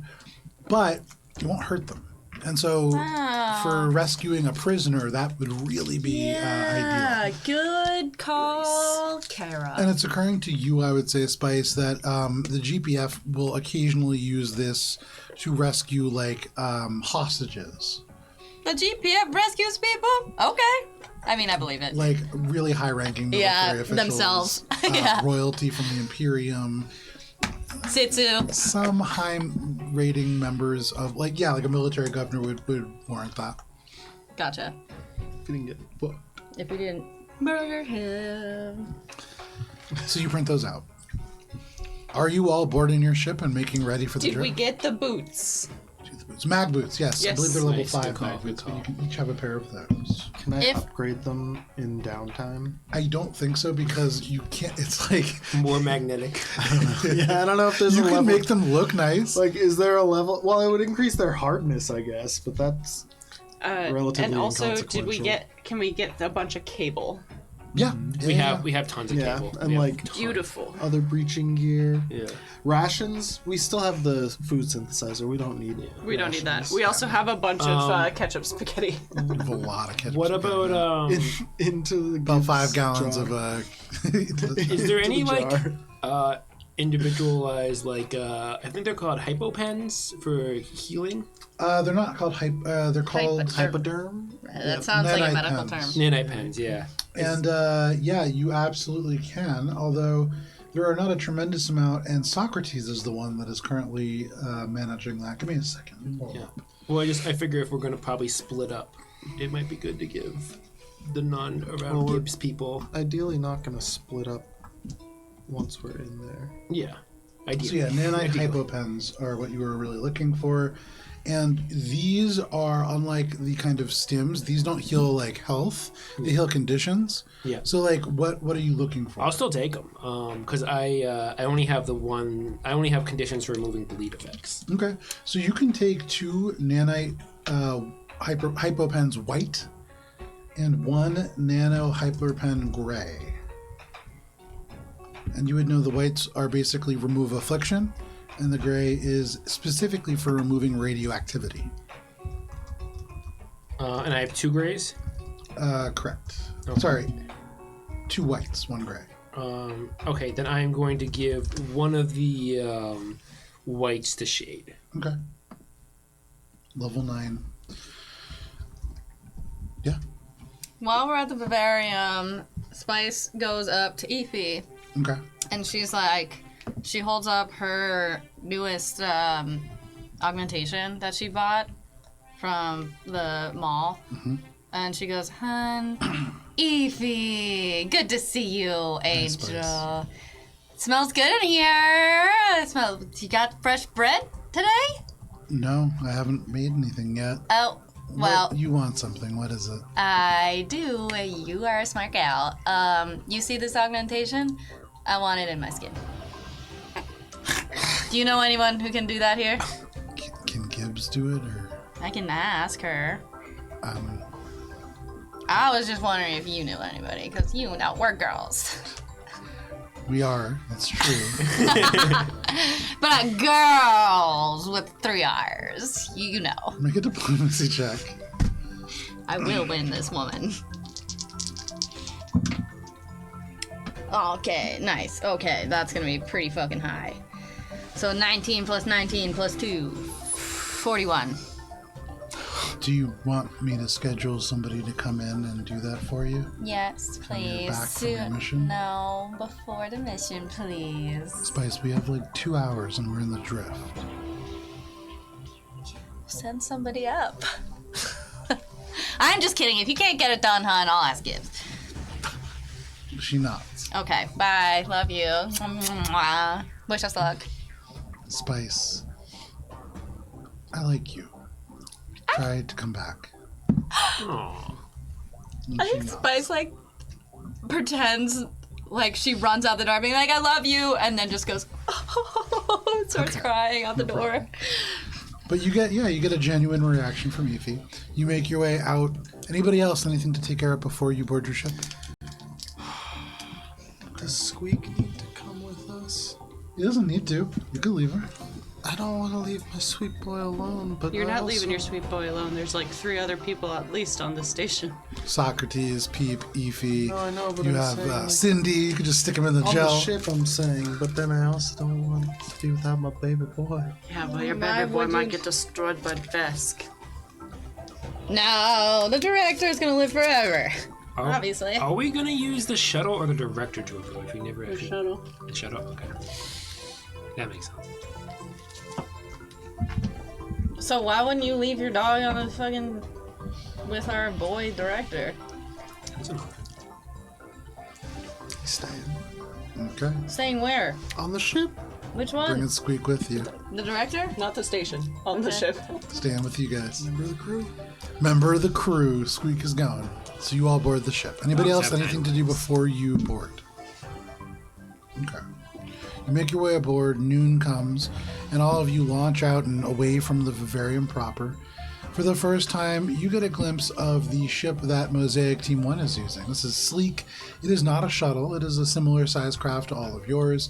You can see it is a little bit more elongated, probably a little bit less in terms of like crew comfort and living space. But at the expense, you can see there are a pair of turrets on either side. It is a little bit heavily armored compared to your ship. You can also see a number, I would say, Shade, no roll required, of kind of custom modifications to this craft. Somebody who really knows what they're doing has worked on this ship. But Is it fully custom, or is it from some sort of recognizable manufacturers. You see all things that are recognizable in terms of who made them, but you see the panels have been pried away, new things have been added to them. So not custom in the same way that the director Correct, is. correct. Okay. This has been done by somebody's hand. Okay. They have pretty better armor than us, huh? Damn. Shocking. Ship They actually upgrades. upgraded their ship. Yeah, sure. Yeah, they have been. Yeah, that would be smart. As noon comes around, you get a hail from Javier. Beep, boop. Okay, you put it on, and you can see Javier's face kind of swims in, and you can see Javier says, "Now, I will send you the countdown that we have initiated. Please sync your drift clocks accordingly. The same sequence will be sent to Rose Lashwind." Yes. Did we decide when we were going to the ship proper, or are we going to a general region, then going to the ship? Both They're of you are in sending separate us- ships, Yeah. and so you will kind of be jumping from the same space. Yeah. You will be traveling the drift in your respective ships. Yeah. Right, and then we make it to the point that they're sending us the coordinate, and we're going to make it at the same time. It's not going to be like, we're there now, we're like They told you it's fighting. approximately 4 hours away from like where the ship Okay, is. so we don't need to use the coordinates now. Correct. No, like we're going to have some time to like Perfect, because talk it's to not them going to be before valid it's- in like 2 Yeah. weeks. And in fact, when he sends it over, Shade, can you roll 2d6? Oh my god! Alright, let's get it. How long do we got in the How long do drift? you guys Are want you to gonna roll hang for out Rose for a too? bit? Huh? You're gonna roll for Rose? No, No, it's it's, it's synced. two. It's all synced. synced. So Oh. one of the things that Techno and Waldo are able to do in conjunction is be able to do this. How long do you guys want to be in the drift? 2 days. Two If you days? guys could do it in 2 days, you would literally be breaking records. 8 days. Well, days. that's Okay. not 2. That's not Better than 12. It's better than 12, for sure. Not a whole lot, though. Definitely on the longer end. You can see Javier sends this, and you all see that time just go over on the clock. It is much longer than times that you have spent together in the drift. And for what it's worth, you were all trapped in there together. But the time begins to kind of tick down, and you can see Mosaic Teams 1's ship begin to kind of peel away and towards an open channel. There is a final communication from Javier as he says, "It appears on our scanners that in about the second day, we'll be passing through a drift collapse. Have you done this before?" Yes, right? No. that was drift different. cloud. A drift collapse. Oh, drift collapse. Has Shade done it before? Make a no. I would say make a piloting check. As you draw upon your piloting knowledge, you think about this term. I don't think so. It's gonna be a 29. You've heard of this. So a drift collapse is a place where an opening in the drift, one of those kind of tunnels that you take, has collapsed in on itself. Typically, this is due to huge bursts in radiation, in psychic energy, in some kind of a thing that has caused the actual structure of the drift to change. You've seen evidence of when that kind of happens. You've been through like a swirling channel of the drift, and that is another byproduct of that. But a drift collapse is purported to be impassable. That is a place where the drift closes off. It's usually seen as a dead end. You have to turn around and find a new way to go. Javier says, "You've done this before, yes?" Passing through a drift collapse. Yes. I have not. Okay. When we get to this point, I will have Waldo call you, and he will guide you through a superluminous skip maneuver. You are a capable pilot, I trust, and so this should prove no problem, but I would warn the crew to brace themselves. It can be an unpleasant situation. Noted. You will be briefly traveling at superluminal velocity after all. I will let the crew know. He nods. The communication cuts. You begin to pull off and away and follow them? Yeah, it's not immediately happening. It's in 2 days. Yeah. We're good. Yeah. You guys are great. Is there anything? I mean, he's survived. They'll be fine. Humans, there's squishy parts to survive that. Right? Yeah. We got the seatbelts. How's he? Hey, Javier. You calling back? Just a quick question: do meatbags survive that without any sort of help? Are you calling and asking? Can I ask the director that? Yeah, you sure can.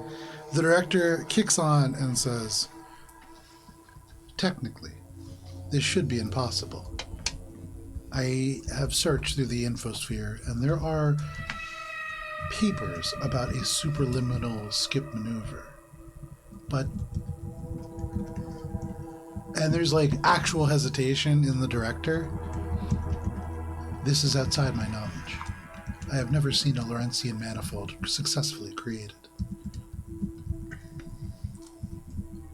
How close are we to their ship?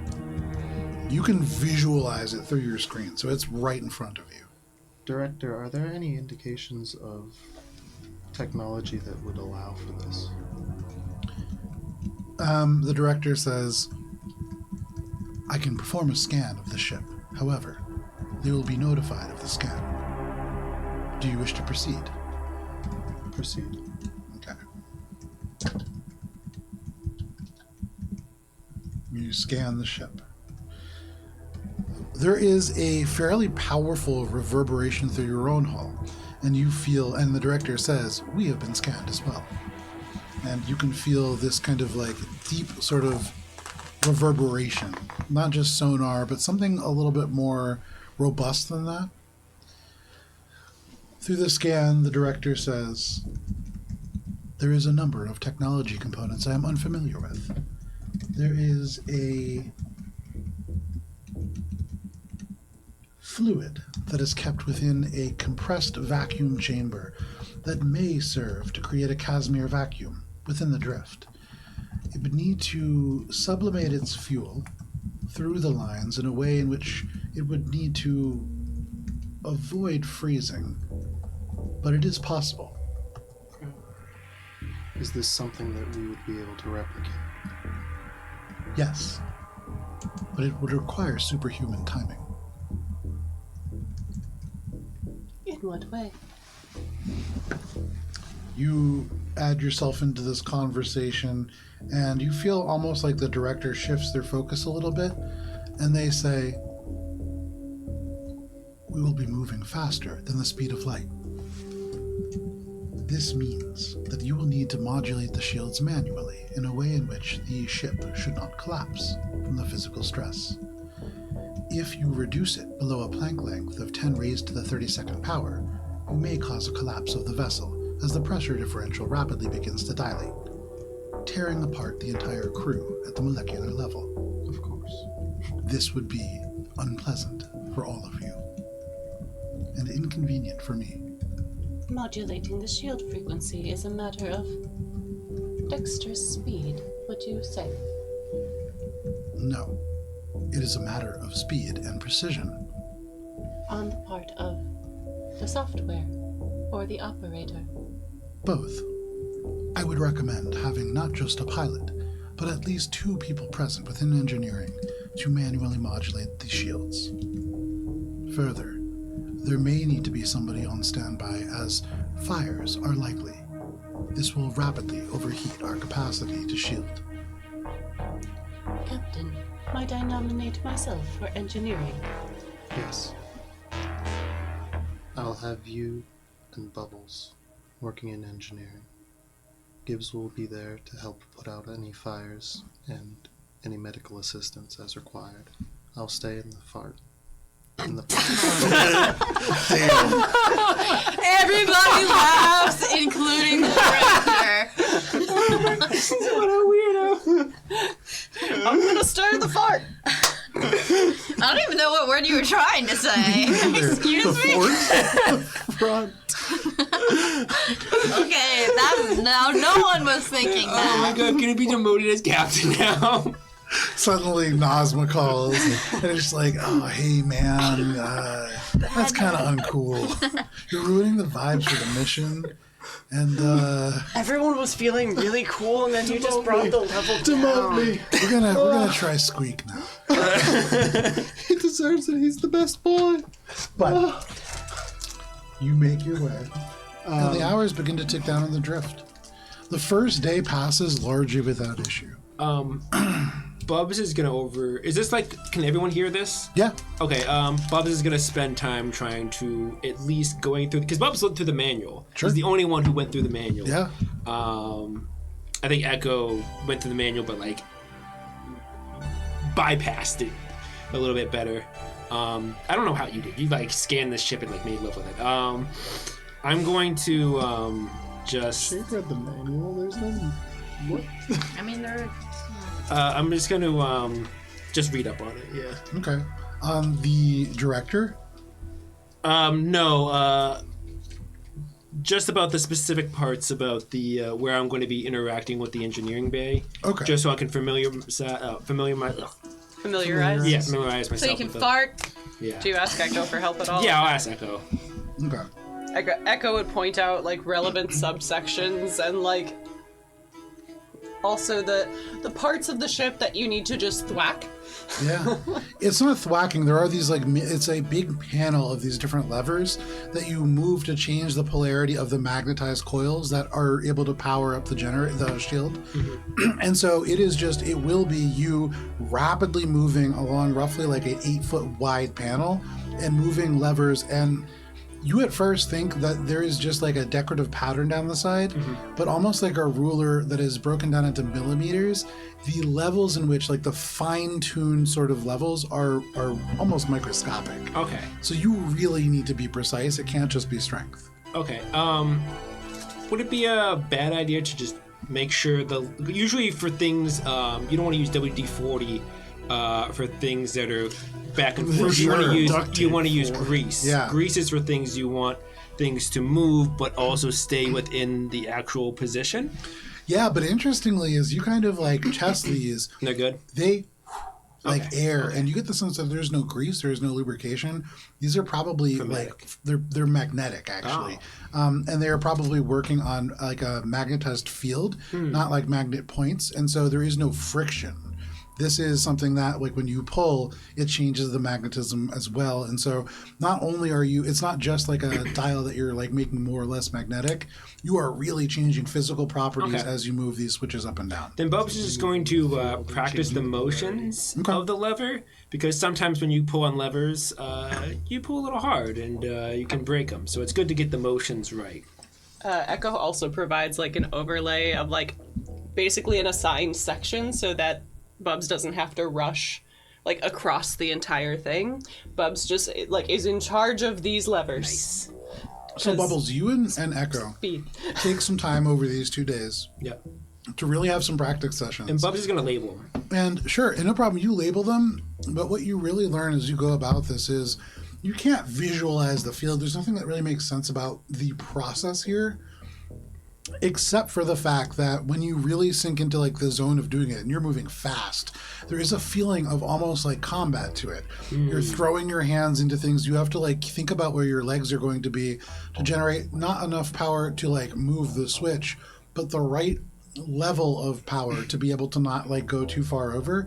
And when you think about it more like a kind of almost combat like mechanic, it makes a little bit more sense to you. And you find that when you start to really get into the rhythm of this, it's a lot easier. Nice, nice. You'll benefit from a +4 conditional modifier for that when it comes. Wow. So over those 2 days, that's what Echo's doing and Bubbles is doing. Spice, what are you doing to prepare for this? Me and Gibbs are in the med bay and she's installing my thingy. Okay. Gibbs would tell you yet again that she's not really qualified to do this. Oh, And this is really something that you do need a specialist for. okay. You do get a message probably about 6 hours after you leave from Efi that she made an appointment for you. Okay. And you come back, and we'll have a specialist ready to do this augmentation. I think Spice will have her, because she's not obviously reading it, her drone is, and so she'll yell back into the drone. She goes, "If, Tiffy, if! I might be dead by then!" And then just doesn't. The drone just sounds like, Yeah. All you get from the drone is message sent. Thank you. So otherwise, no. I'm not doing anything else. Shade, what about you? Is there any way that I could craft something that would help with the cooling of engine when we're doing this maneuver? You could try, yeah. From overheating, or to at least like help mitigate some of that. Make an engineering check.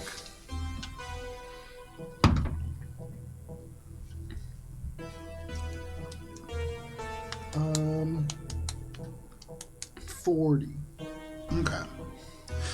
So in this maneuver, you will be putting a tremendous amount of stress on the craft. And thinking about a way to vent it, you would need more surface area than the radiators that your ship uses have.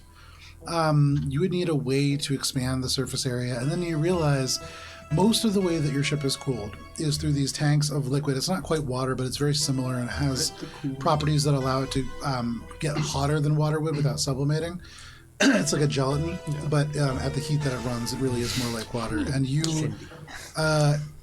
realize that if you, and you would need to do a spacewalk to do this, but you could go out and you could modify either side, and you could basically make it so that fluid jettisons out like a stream, goes around the ship using the shield, and this will make Bubbles' job a little harder, but that stream will connect on the other end, and as that huge ribbon goes out, it will cool into space. Jesus Christ. It's a real concept in like the thinking of how to make things cold, because also space is not really cold, it's hot, but Really? yeah, the What? whole thing. yeah, that's why it's the Higgs and the Hubble is just rapid expansion, because that's the energy that's Not quite, but yeah, Well, it's hot. Space is I know hot. that. So like if you were really, it comes down to like where the light is hitting, because there's not like shade in space. Yeah. So if you were in like a metal box that had no heating, and you were like on the just facing the sun, even at like an Earth range, you would probably boil. But if you went behind Earth, you would freeze. So it's like, Yeah. it really is about light and direct radiation exposure. Neither here nor there. You get that sense. If you want to do that, you can. It's a little risky. You'd be spacewalking in the drift. Yeah, and I'm already going to be piloting, so don't want to do that because the only other person would be Echo, and Echo needs to be in the engineering build. Because we have to do that like while we are performing the Yeah. maneuver. Oh, yeah. So it's just an added complication. No, Okay. too many risks. But if things really start to overheat, you have that in your That's an back pocket. emergency, It's something that yeah. you can do. An emergency situation, that's good to know. So the time kicks down, you all to various preparations, and then you begin to approach a dead end in the drift. This is that collapse that they had spoken about. But you get a communication from Waldo right at about that time. You pick up. Yeah. Okay. You see the space goblins swim into being. They appear projected for whoever wants to see. This is within the cockpit currently with Shade. I'll be in there. You're in there as well. So Waldo just looks around at all of you, looks around for Gibbs, but Gibbs isn't there. Gibbs is in the med bay, kind of nods, and just goes, My bad. all right. Are you all ready to do this?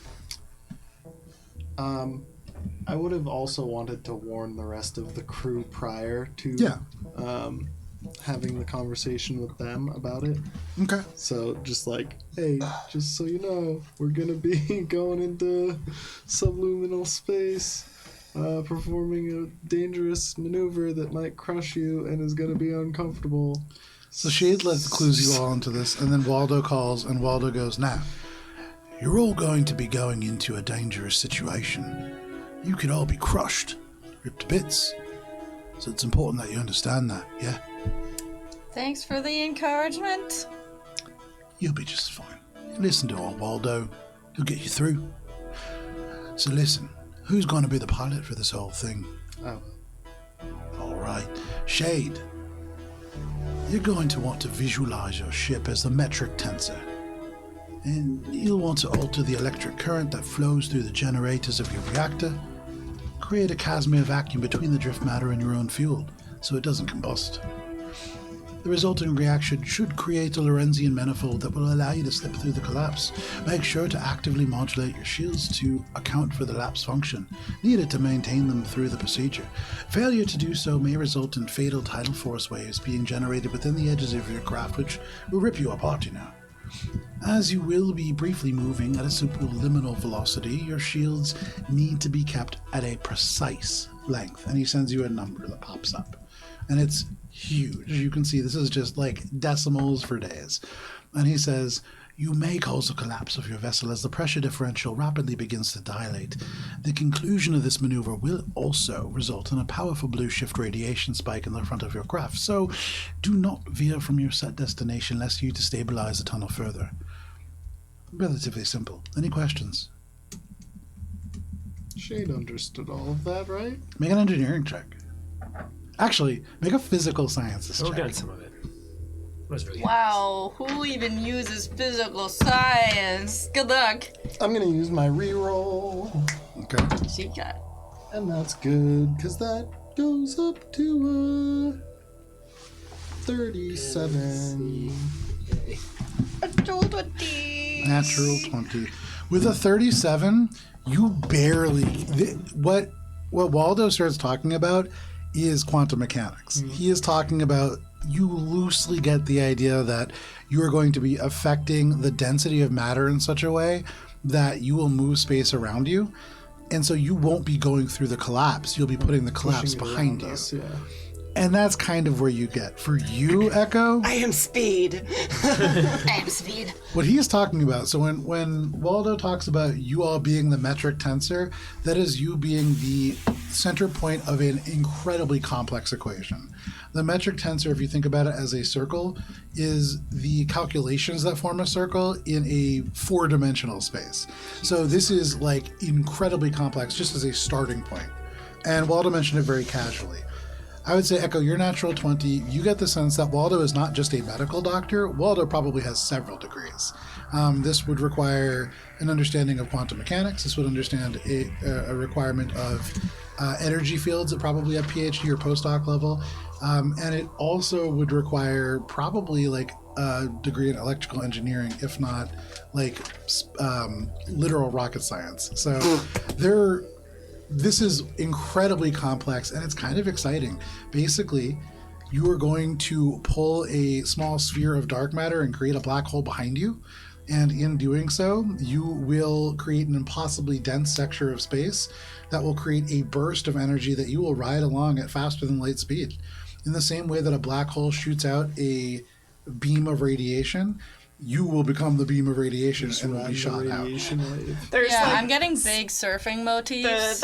Echo's eyes are just like sparkling, and there's like stars just bursting from it as they're just like, Gotta go fast. I am speed. With a natural 20, you also recognize that Gibbs's Time's Edge spell, very much essentially a blue shift radiation spike. This would be that, but with the entire power of your ship behind it. And so an immensely powerful, it would be like an anti-aircraft weapon in and of itself. You could, in theory, take down like a space station with that. You want to be really careful about where you're pointing it. If it was pointed at Mosaic Team 1, for instance, when you leave, that'd be a bad day. It would be For bad day. them. Yeah. I don't know about But you get it all. That all makes sense to you, and I would say that gives you a +8 conditional modifier when it comes time We're gonna be so for the ready. groups check challenge. We're gonna be ready in theory. Write that And down. the doubles. Echo gets +8 and Bubbles Bubbles +1. just leaves you hanging. But well, it happens sort of. So you hear this from Waldo. Waldo says, "Do you understand?" You kind of do, but Echo. You look over at Echo, and Echo is sure. Echo kind of gives you the affirmative sign. Waldo says, "All right then. Well, if there's no further questions, we should get to it.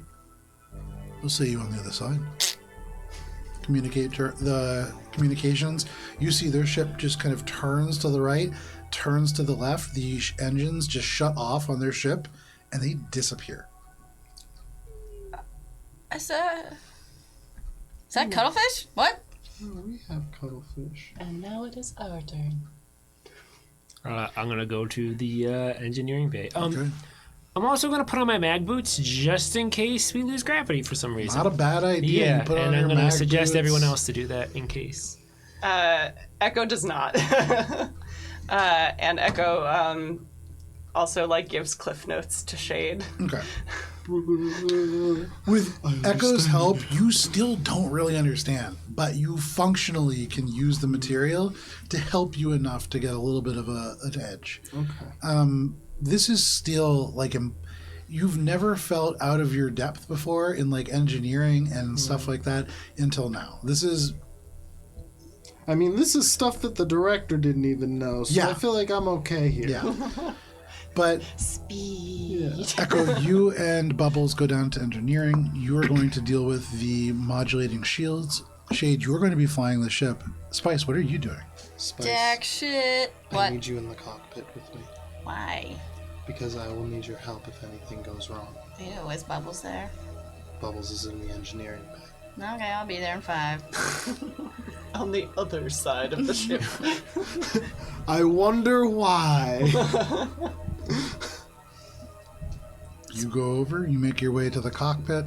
Squeak is there in the seat behind Shade. There's 2 open seats. You can take one of them. And you are all ready to engage in this maneuver. Squeak would be in the seat next to Shade, but when Spice walks in, he Oh, Spice is not gonna sit next to Shade. It's gonna go Shade, Squeak, Spice. Oh, so you're sitting behind? No, isn't it 3 in a row? No, it's No, 2. It's 2. You're Yeah, the behind. ship, like, You're behind order. Squeak She'll outweighs sit, you. no, she'll sit directly behind Shade. no problem. It's like, So Squeak actually gets up to like get out, and like Squeak is gonna make room for you, but then you sit it's behind fine. Shade. You stay. Yeah, just kinda no, and then sits down. He does the little. Like, she does quirky the thing where Yeah, he just sploots 2 little legs out. you know when you're on a plane and the person behind you puts their feet up by the window. Yeah. that you're Oh, sitting no. in. She does that. Spice is the No worst. problem. You kick your foot up right on the armrest. The real villain of our time. You are gonna have to like put your arm over and like drape it over top to be able to Spice. like use some of the controls. Spice hasn't showered in weeks. That's true. Spice. That is canon. She's petting her Mimikyu. Spice. What? I'm about to perform a very difficult maneuver. You wanted me here. Fine. She takes her feet down, Thank you. goes back to texting. I'm going to imagine the ship as the metric tensor, Okay. and I'm going to initiate the release of the fluid to begin the process of creating this black hole anomaly Sure. and pilot. So you signal for Bubbles and for Echo to begin the electrical current modulation to be able to start this process. Open call. Bubbles and Echo make engineering checks. Bubbles, you can take a +8 conditional modifier. Echo, you can as well. 38 for Echo. Very nice. Bubbles, it all comes down to you. Oh, that's an Oh.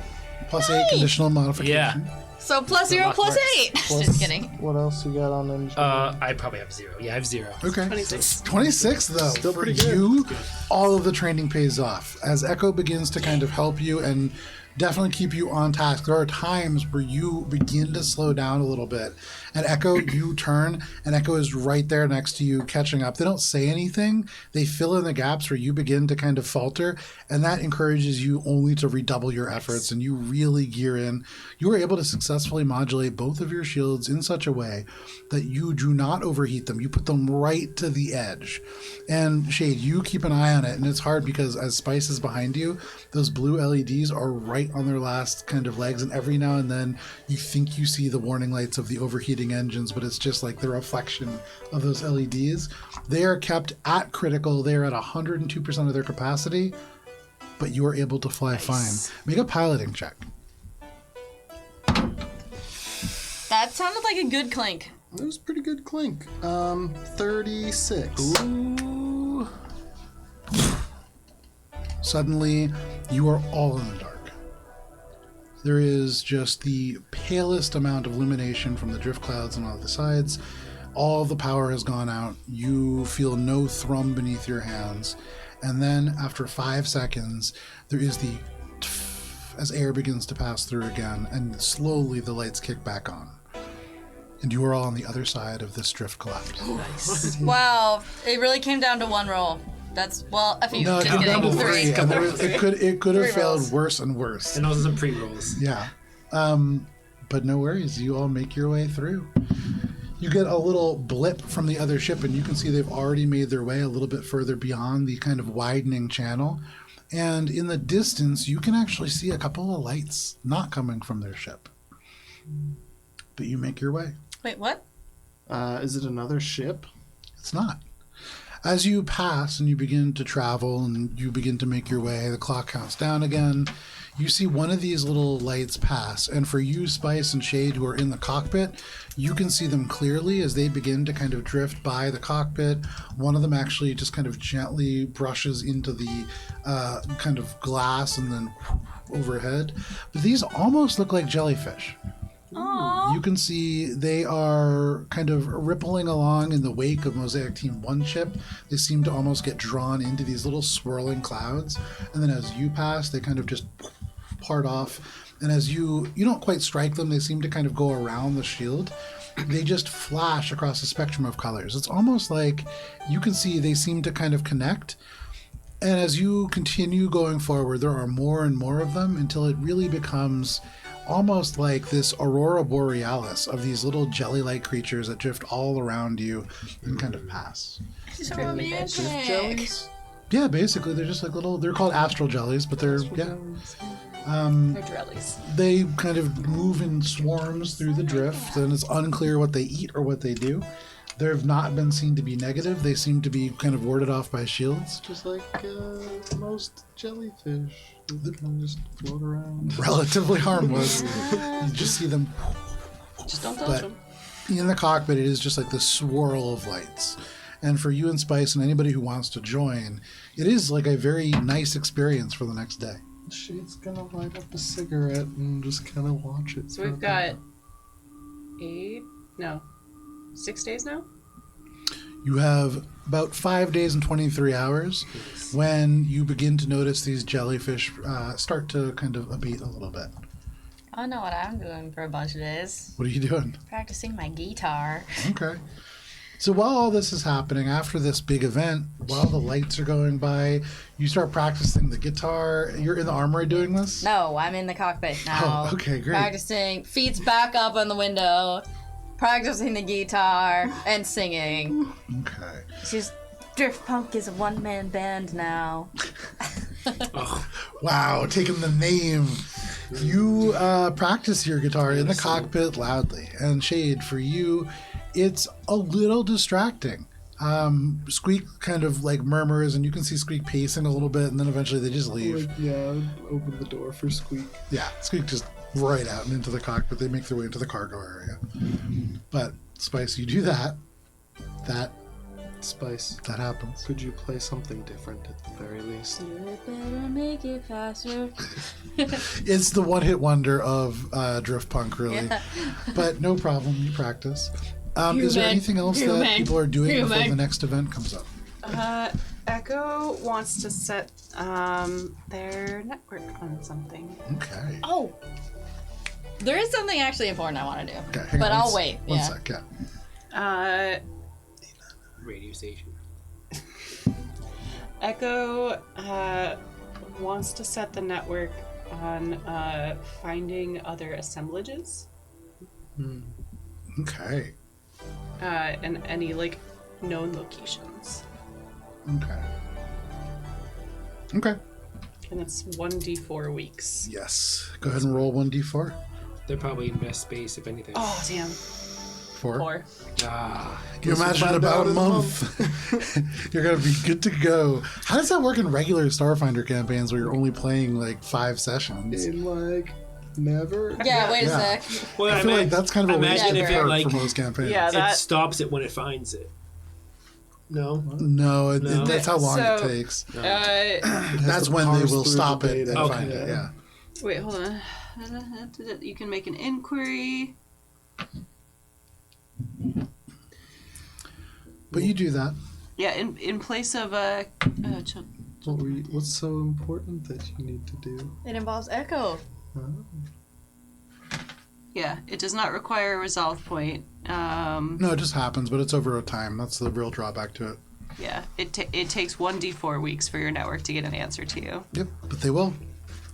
Oh, and I have to make a class level check, which is 1d20 plus your operative level. So that is a 22. A 22. Would you roll? Roll a 10, Okay. and then the 12. Cool. 1. You send that out, and you're aware of the fact that your network has been relatively quiet for the last amount of time.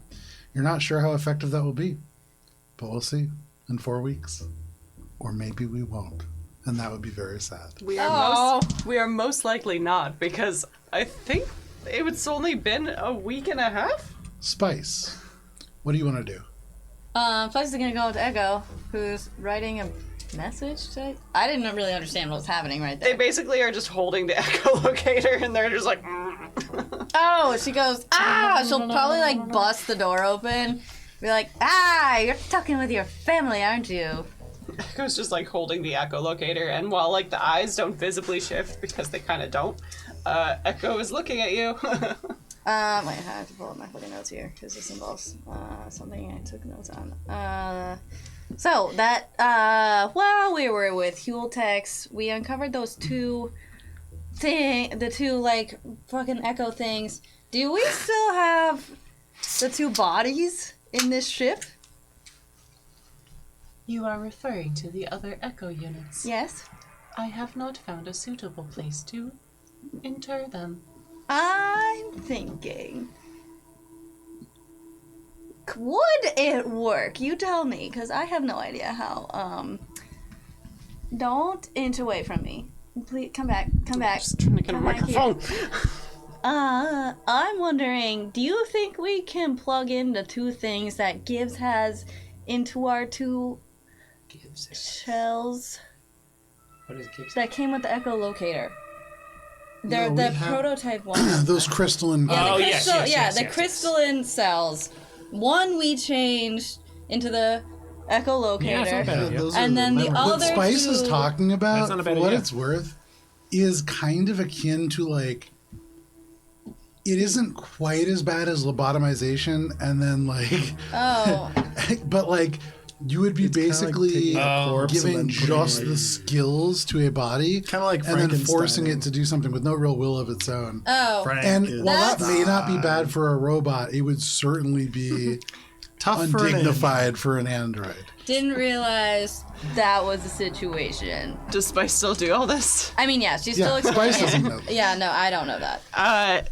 Echo just kind of looks at Spice and just like gaze shifts back to the echolocator. It's like, I will assume that you do not know how the cores function. No, I definitely don't. I don't even know what they're called. But I'm thinking you can get them back to consciousness, right? You can have one witch warper and one operative or some shit. No? Alright, it was just an idea. Carry on. I'm trying. I don't know. Sorry. That was maybe offensive. To be clear, if I die, do not insert a core into me and then reawaken me as a husk of a former self to be a robot. I definitely was gonna do that, so thank you for telling me that. Please do not.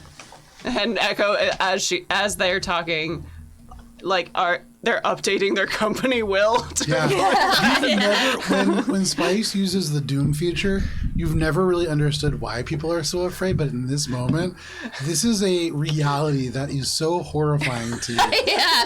Because even Pallades Rock could not break your will to like deviate from your code. This would be doing that. And so like truly, You'd be free. no, Maybe. truly chilling. This is for Echo has never experienced like what it is to like read a horror story before, but Echo now has. Echo probably will have the first sleepless night ever. You're welcome. You should start writing books. I'm And gonna Spice starts playing their guitar Yeah. and walk away. go to the There cockpit once was an and, echo with I Shade. plugged in. You make your way over to the cockpit.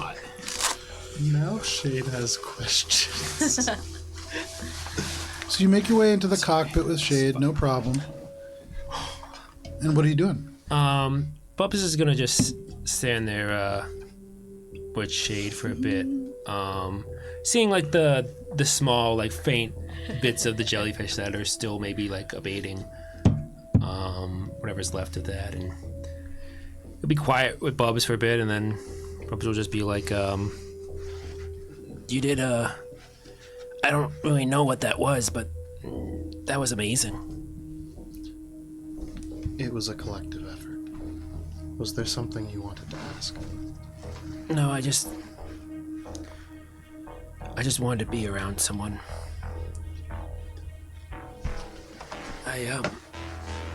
How are you, how do you feel about the upcoming mission? It will be very difficult.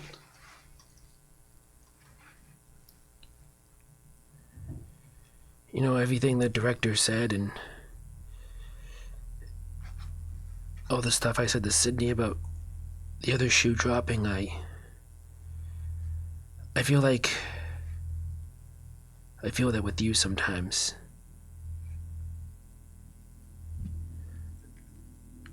Your condition, is it getting worse?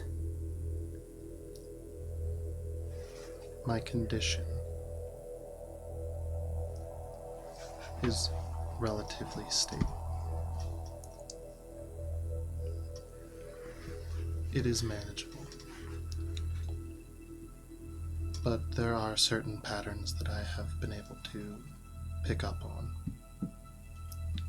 I'm taking precautionary measures, however, certain things make it more difficult. I spoke with Spice, but I don't think It is difficult to explain what is going on with myself. Here in this moment, as the lights are like dying down from these jellies around you, Shade, make a will saving throw. Oh. That's always a good thing, right? Do androids have resistances to things? Not to will saving throws. 22 though. You look up through the cockpit. You can see just the kind of astral jellies as they drift by, just a few more reds and blues as they kind of bounce around through the shields and out and to the right. And you are left finally with just darkness in front of you, the ship somewhere off for Mosaic Team 1, a distance ahead, and you can see your reflection again for the first time in a couple hours. And you can see Bubbles sitting next to you, but you feel as if your reflection holds your gaze a little bit longer, a little bit more intensely. And as you look at it, you can see your reflection turns to look at Bubbles. What? What are you looking at? You continue to look straight ahead, but the reflection turns back to you, and it just shakes its head no. Captain. You blink. Just normal reflection again. That's freaky. The astral jellies.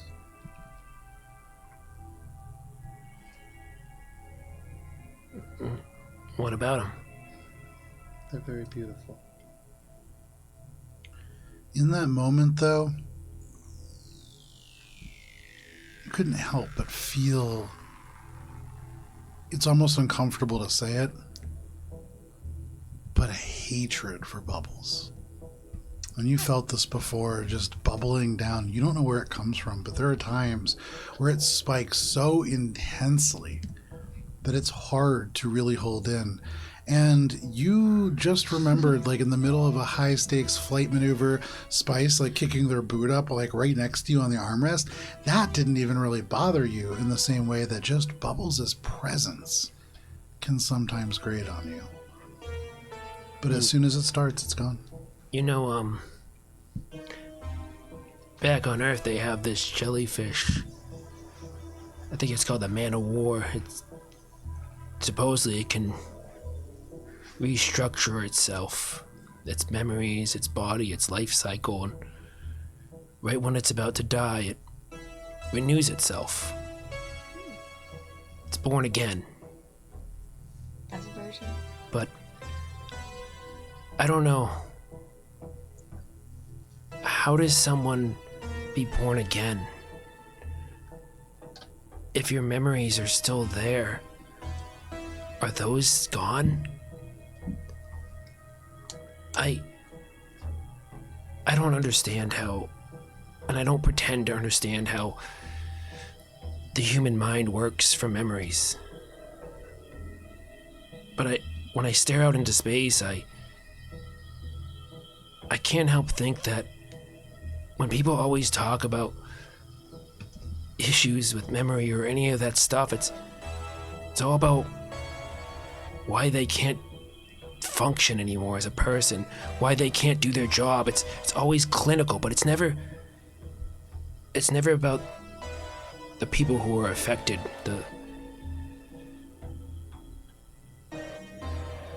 the severed relationships. But that's all that it's about. Those are the connections, the memories. Without that memory, that person ceases to exist. I worry about you, Shade. Look, I have my family, Miles and them, and Echo has all the other 899s and all the other Echo units, and Spice, she has a large family, and Gibbs is looking for them, but I don't know. Maybe there's someone out there, and you don't know, but they're still looking for you, Shade. There's a severed connection. Someone out there, and no one ever talks about that. They only focus on the person who's lost their memory.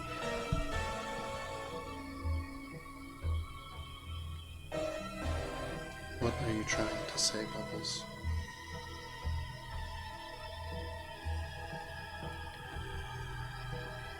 I think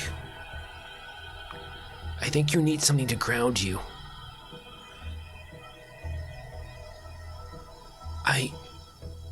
I'm getting scared, Captain. I'm starting to get scared of you. I already told you. You do have reason to.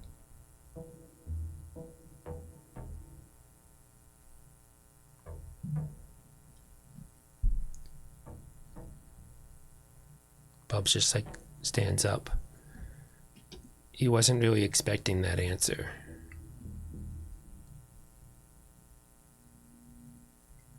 And he just doesn't know what to say. As you sit there in silence for a little bit, you begin to get some pings on your sensors. And there is a dramatic shift to the architecture of the drift ahead. Boop boop, Vascarium. You have arrived. No, you still have about 3 days at this point. Oh shit. You can see the space narrows drastically ahead of you. And this is not a collapse, but a place where the tunnel only becomes... you can see where the drift kind of closes in on either side. You can see, as you get closer and closer, there is a long corridor of swirling luminous drift dust. And as you begin to approach, for a moment, it's like your sensors malfunction. It tracks something that's moving and then not. And as you stare for a little bit longer, you get a warning from Mosaic Team 1. And again, your sensors pick up again 3 objects moving incredibly quickly. And then they're just gone as soon as they appear. Some sort of plane skippers. And as you watch, again, now here and there, can everybody make perception checks, please? Director, sensors on. Wake up, bitch! Ooh, natural 20. Nice. 30. Okay. I rolled a natural 6, so I'm not gonna do that math. Do you need the number? 41. Dirty 20. Okay. So for you, Bubbles and Spice, you can see there is some kind of movement up ahead. For you, Echo, you can see that there are large chunks of just rock and ice that every now and then just come through the wall of this corridor, impossibly just passing into the drift. And then they are traveling at such a speed that almost instantly they're on the other side and right out through the drift. What? And this is a corridor where, in a very Frogger-like fashion, there are massive chunks of debris moving at incredible speed just through. And Shade, for you, it is not just giant chunks of stone and ice. You see hunks of twisted metal. You see swarms of boulders, calcium carbonate, and then, almost impossibly, you see very dim, and the sensors don't pick this up, these small bioluminescent orbs flash, and then you recognize they're not small. They're probably each about the size of your ship. You see 6 different eyes as they just kind of pass, and then whatever this massive living creature is, which must be at least 3 size classes larger than your ship, Evasive maneuvers. it just vanishes into the drift luminous clouds itself. Space whale. Yeah, so they're like space killer whales No. with eyes. And because it's about to be 10 o'clock, this is Oh. where we're going to end for the evening. So thank you for sticking with us for this session of Mosaic Team 5. We will begin our adventure through the Devil's Freeway when we begin next week. But thank you for sticking with us. Highway to hell! Plus the relay? The Devil's Freeway. Freeway. The devil's You freeway. win, misheard baby! The devil's 3 ways. You lost your chance. Yeah, You lost your chance for that earlier. Wow, you were headed on a So, silver train. We You will threw it out of hands. back next week. But if you can't wait that long, tomorrow night we will be playing D&D right here at 7 p.m. Eastern Standard Time. But please stay safe. I'll be a frog again, Have probably. a lovely Halloween. We'll see you next week. See you, Space Diego. Peace to you.